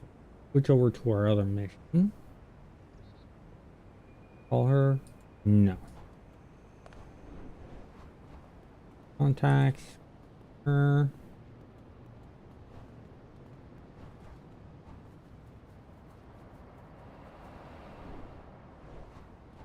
Another mission, or actually literally a mission. Get the XP that we need. Level up.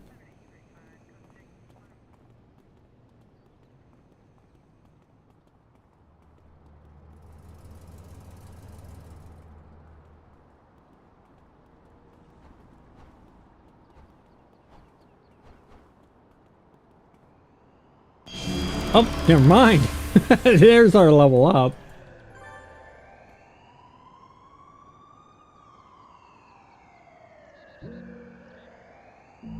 I'm gonna run back. Man, get the level because I want teleport. I want travel power.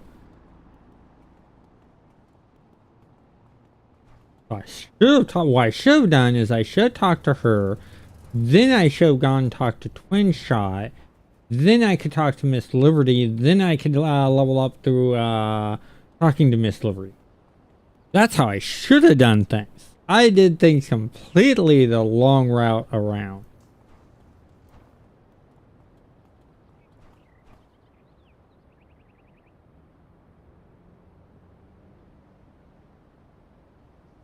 Use a travel power. We teleport. Ooh, utility belt. See, blink right here. You can teleport to nearly instantly to a single foe and launch a surprise attack on them for minor smash damage. Blink is so quick that your enemy will find you harder to hit, and this boosts your defense for a brief time. That's a really cool one. Then there's things like Blink Blitz. You teleport yourself to a foe and launch damage attack. See, they add a bunch of stuff. And then there's the team teleport, mass teleport, long range teleport.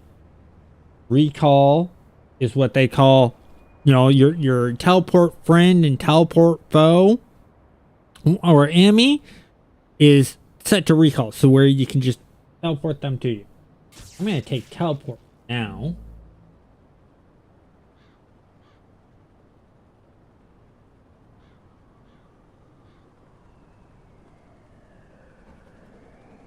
Now,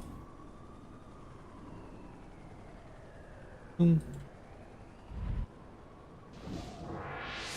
think I'm going to change the color of the teleport. Actually, that's what I'm going to do.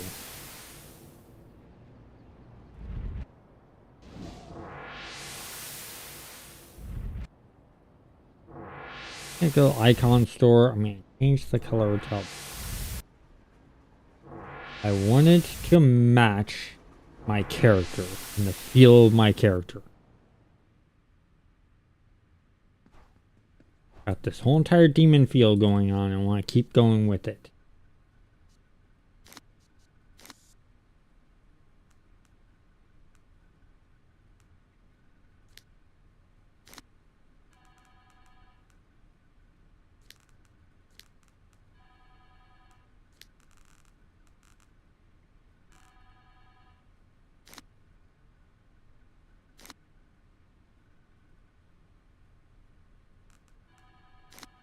Nope, wrong thing.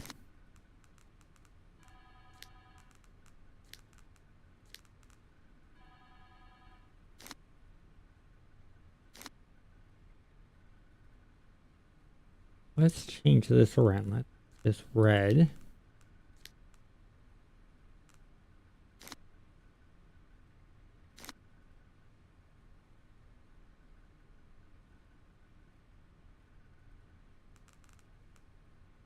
Playing around with colors here.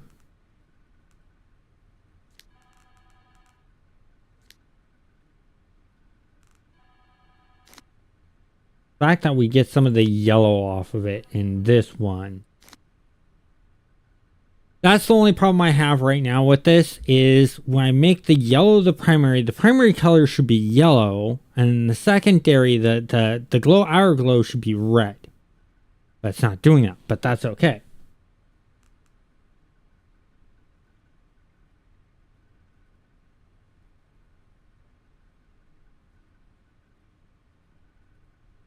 I don't have the money to do that. Okay, we'll have to hold off on doing that later.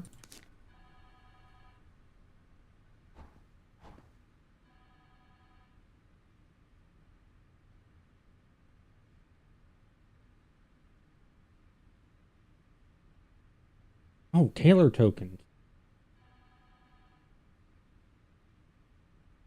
Got Taylor tokens.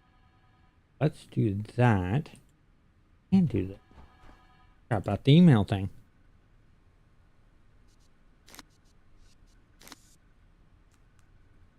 Well, let's do right.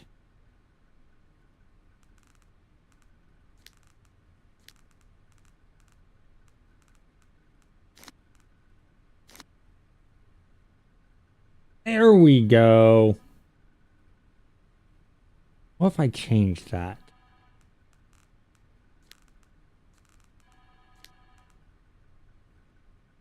No, we're better off with the way it was.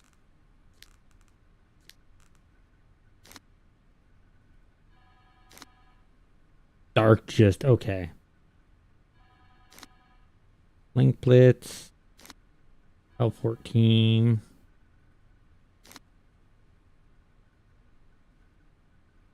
Mass Transit. Long range. Be called as a thing.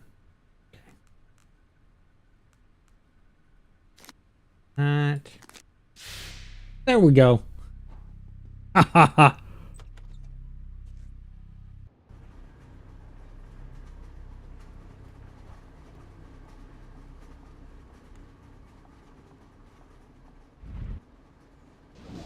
That's more befitting our character.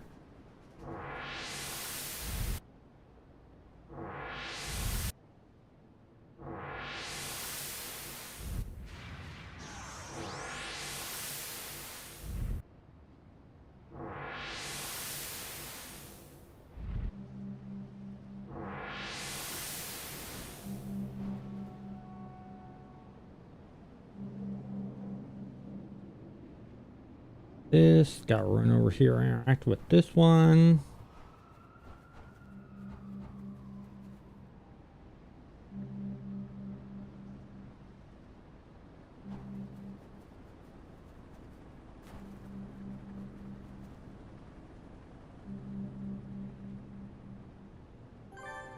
There we go.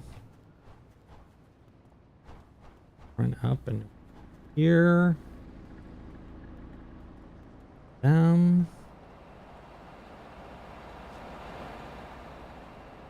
Do the report, pretending to be the reporter thing. The slow walk through the mission.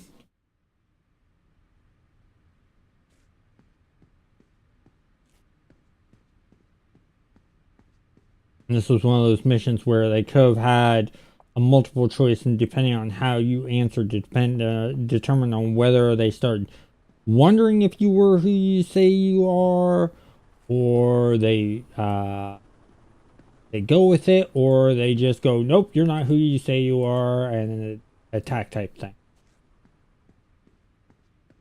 They didn't go that route. It adds so much more to the game.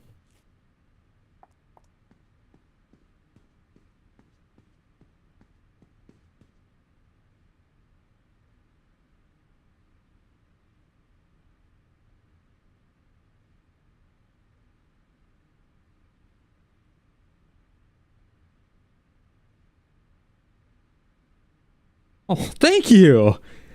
Yeah, I try my best. And that's the thing is I want to keep doing City Heroes content because, like you said, there aren't that many content creators for City Heroes. All the content creators out there are just recording their gameplay and leaving it at that. and I want to do something different. That's why I did things like tutorials. That's why I do the guides on, like the one I released this morning of can you create Grifter from Image Comics in City of Heroes and making that character. Doing the ones where I did the blending of or merging of Wolverine and Flash. Doing things like, you know, excuse me, what if you had, you know, Immortals from Highlander in City Heroes? Can you make them? And what would they look like? Can you make a Halo Spartan in City of Heroes? That kind of thing, you know, to just really add to it. Mainly to show character, those are to show character customization. But it really adds to it.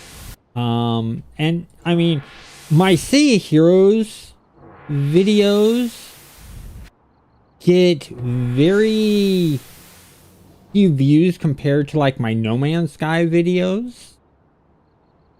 But also the player base is smaller for City of Heroes. So of course it's going to be a smaller amount.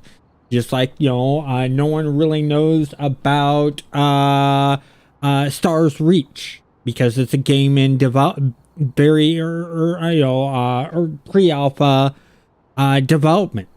And so I'm trying to spread the word about that just because that game, it's my next MMO addiction is what it is.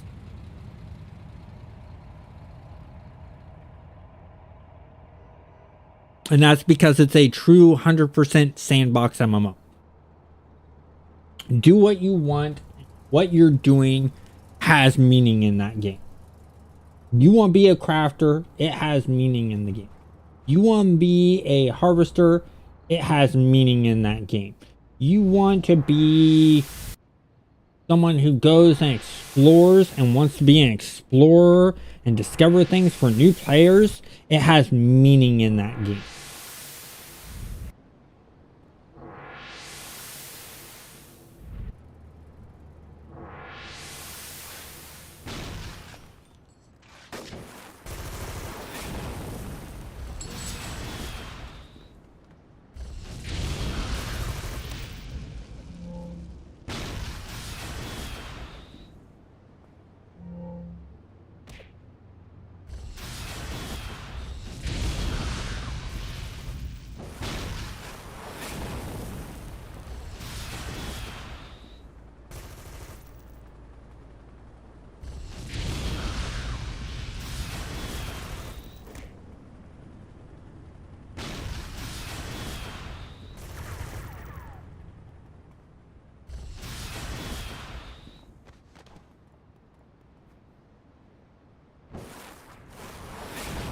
I got the one gone. Hoping I could get both with that. Oh well.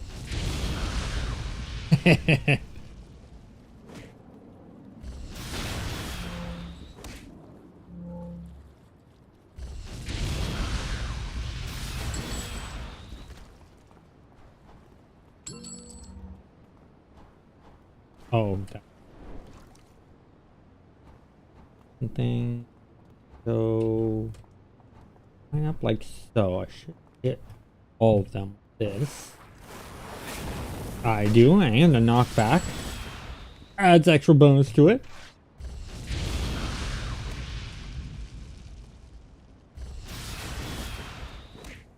If I had more ranged attacks, I wouldn't mind the knockback as much.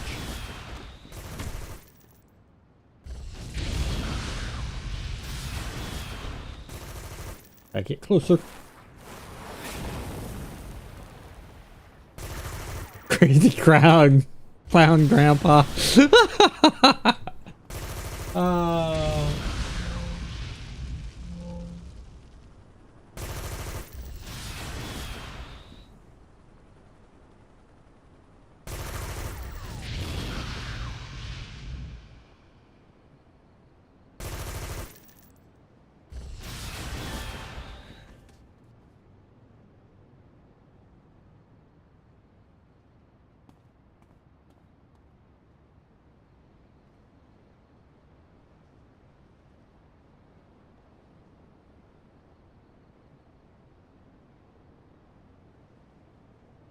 Yeah, I've had games like that, and City of Heroes was one of them. In fact, I remember I I talked about City of Heroes so much to one of my friends in college in 2006 about the game, because I'd been playing for 2 years and was still playing, and like massively. And she went out and picked up the game. She played and just did the character customization and then stopped. And the reason she stopped is she decided, oh, I'm going to cook something. I'm going to create a character, because character creation only takes a couple minutes. Then I'll come back to my food. She had put some oil in a pan. And because the character creation is so in-depth in City of Heroes, the pan caught fire and she almost burnt down her kitchen. And at that point, when that happened, she's like, nope, I'm putting this game away. It's already way addictive. I never touched it again.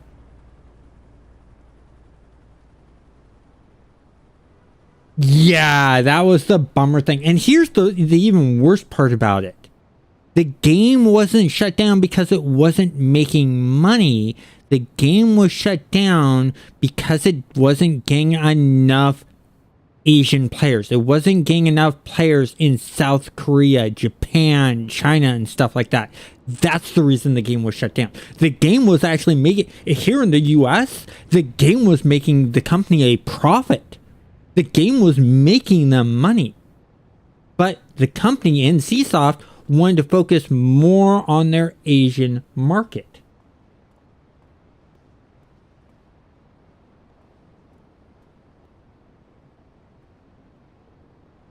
Oh yeah. Yeah, she already knew about that, and I already warned her about the character customization. But the problem is she never learned from playing DDO that she needs to listen to me when I tell her something. Because if I say something, I'm not just saying it to say it. I have facts. I have proof and stuff like that to back it up. Like in Dungeons and Dragons Online, we were playing Dungeons and Dragons Online, and I was playing a rogue.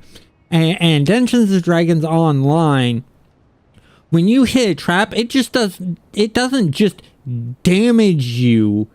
It will the traps can right out kill you.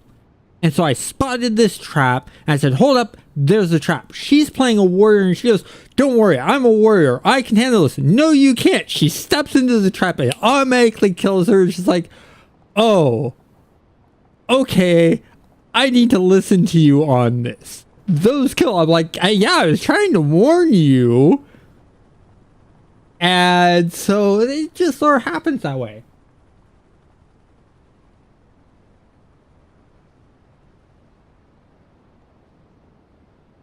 Grab a drink here.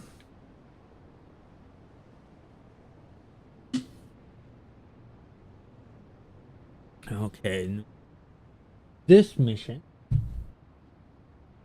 And we're gonna have to fight that jerk of a superhero, knock his ass out.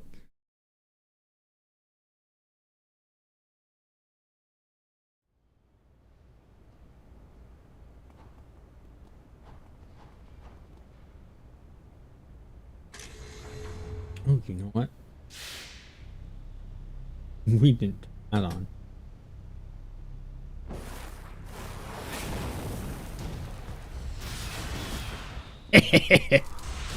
Fire versus ice. It's a steamy battle. I know, bad joke, bad joke. I had to say it. If I wasn't gonna say it, one of you was gonna pop up in chat and say it.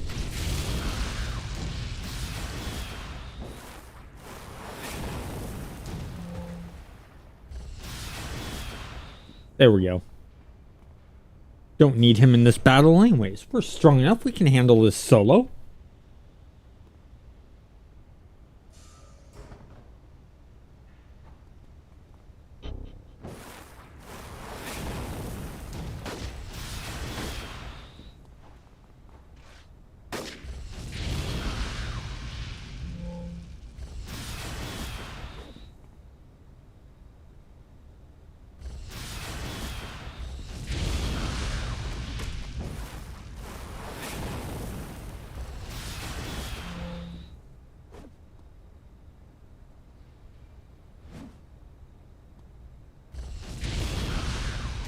Ice fishing or barbecue. Barbecue all the way. If I was younger, I would be up for ice fishing, but my body just can't handle it anymore. I can't handle the cold like I used to be able to. So it's barbecue.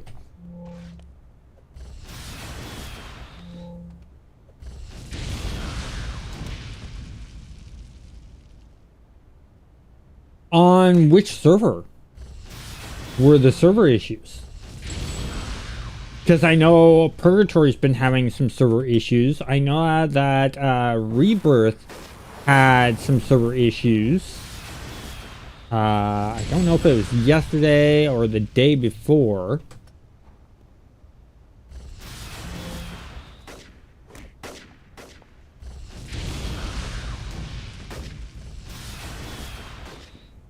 Oh, right. I like that. Wrong. First you go ice fishing, then barbecuing. That's a good way to look at it. Get the best of both worlds.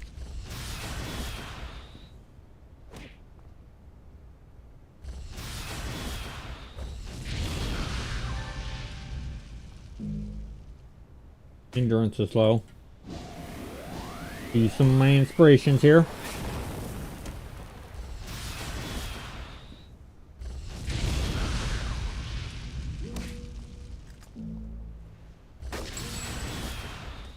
Oh, look her. She's waiting to get at me and she can't. She doesn't know how to open the door.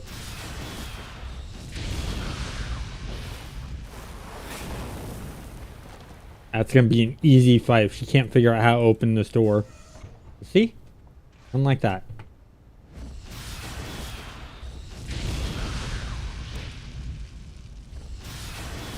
That's how you knock someone down. Oh, Reunion went down for a bit also. Okay. Wow, a lot of servers were having issues.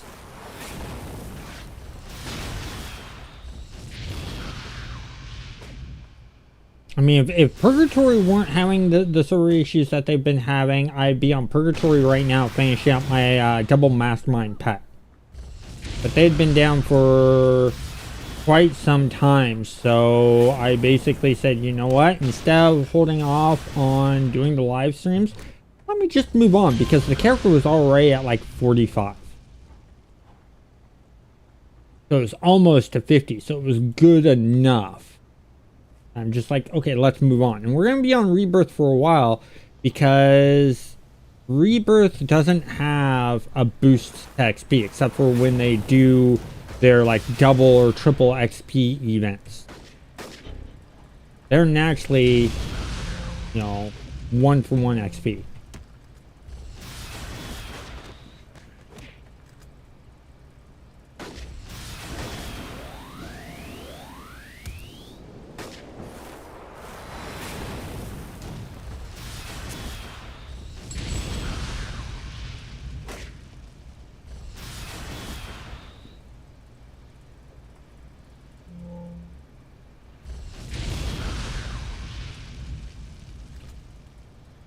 This is, I don't remember what arc this is.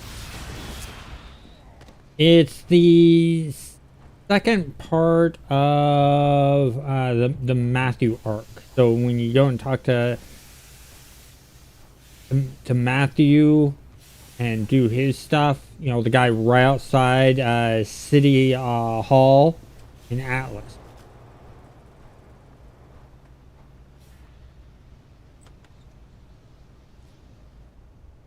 And then he asks you to choose, and then if you choose the one lady over the police officer, that's what this is.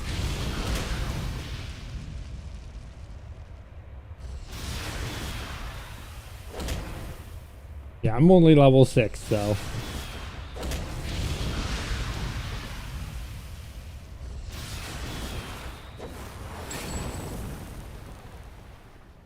We have for enhance.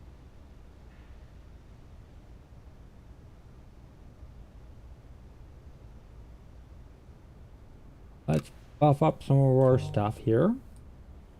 Do some combining.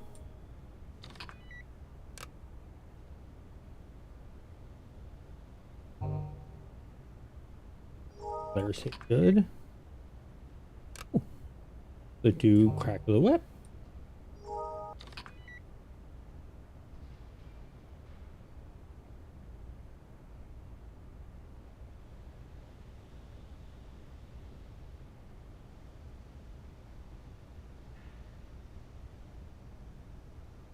Oh, that's an interesting concept for a character.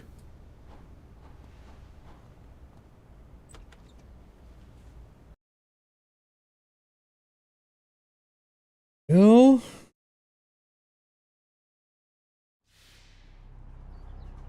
Probably give us level 7 by completing this. So go here. Call her. Introduce to a new contact. Almost! That's so close.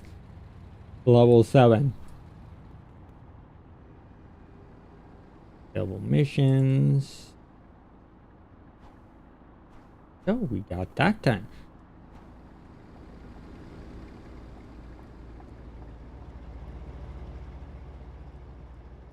Yeah, but I mean, as us guys, we pretty much hit those young teenage years, and mentally we never evolved from there because I'm next year I'm going to be turning 50.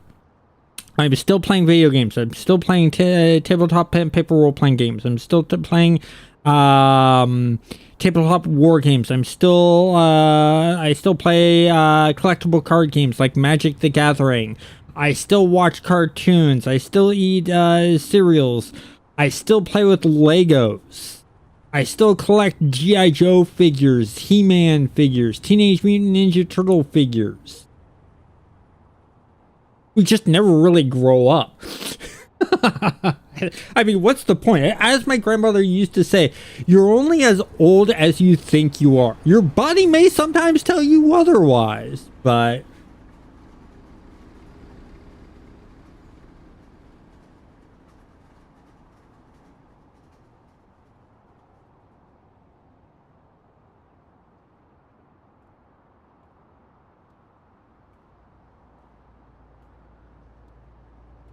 yeah, Axel's right.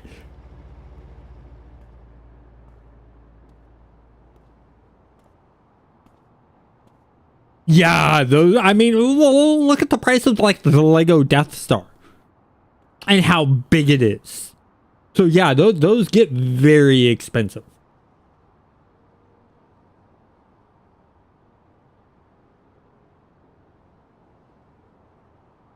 Very, very expensive.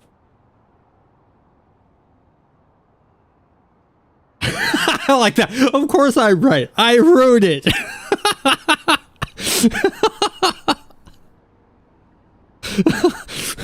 Best statement of a fact ever. I love that. I'm gonna have to steal that. That's really good. Oh my god. Oh. Well, hey, I need to go. I need to get myself something to eat. I want to thank you guys all for watching.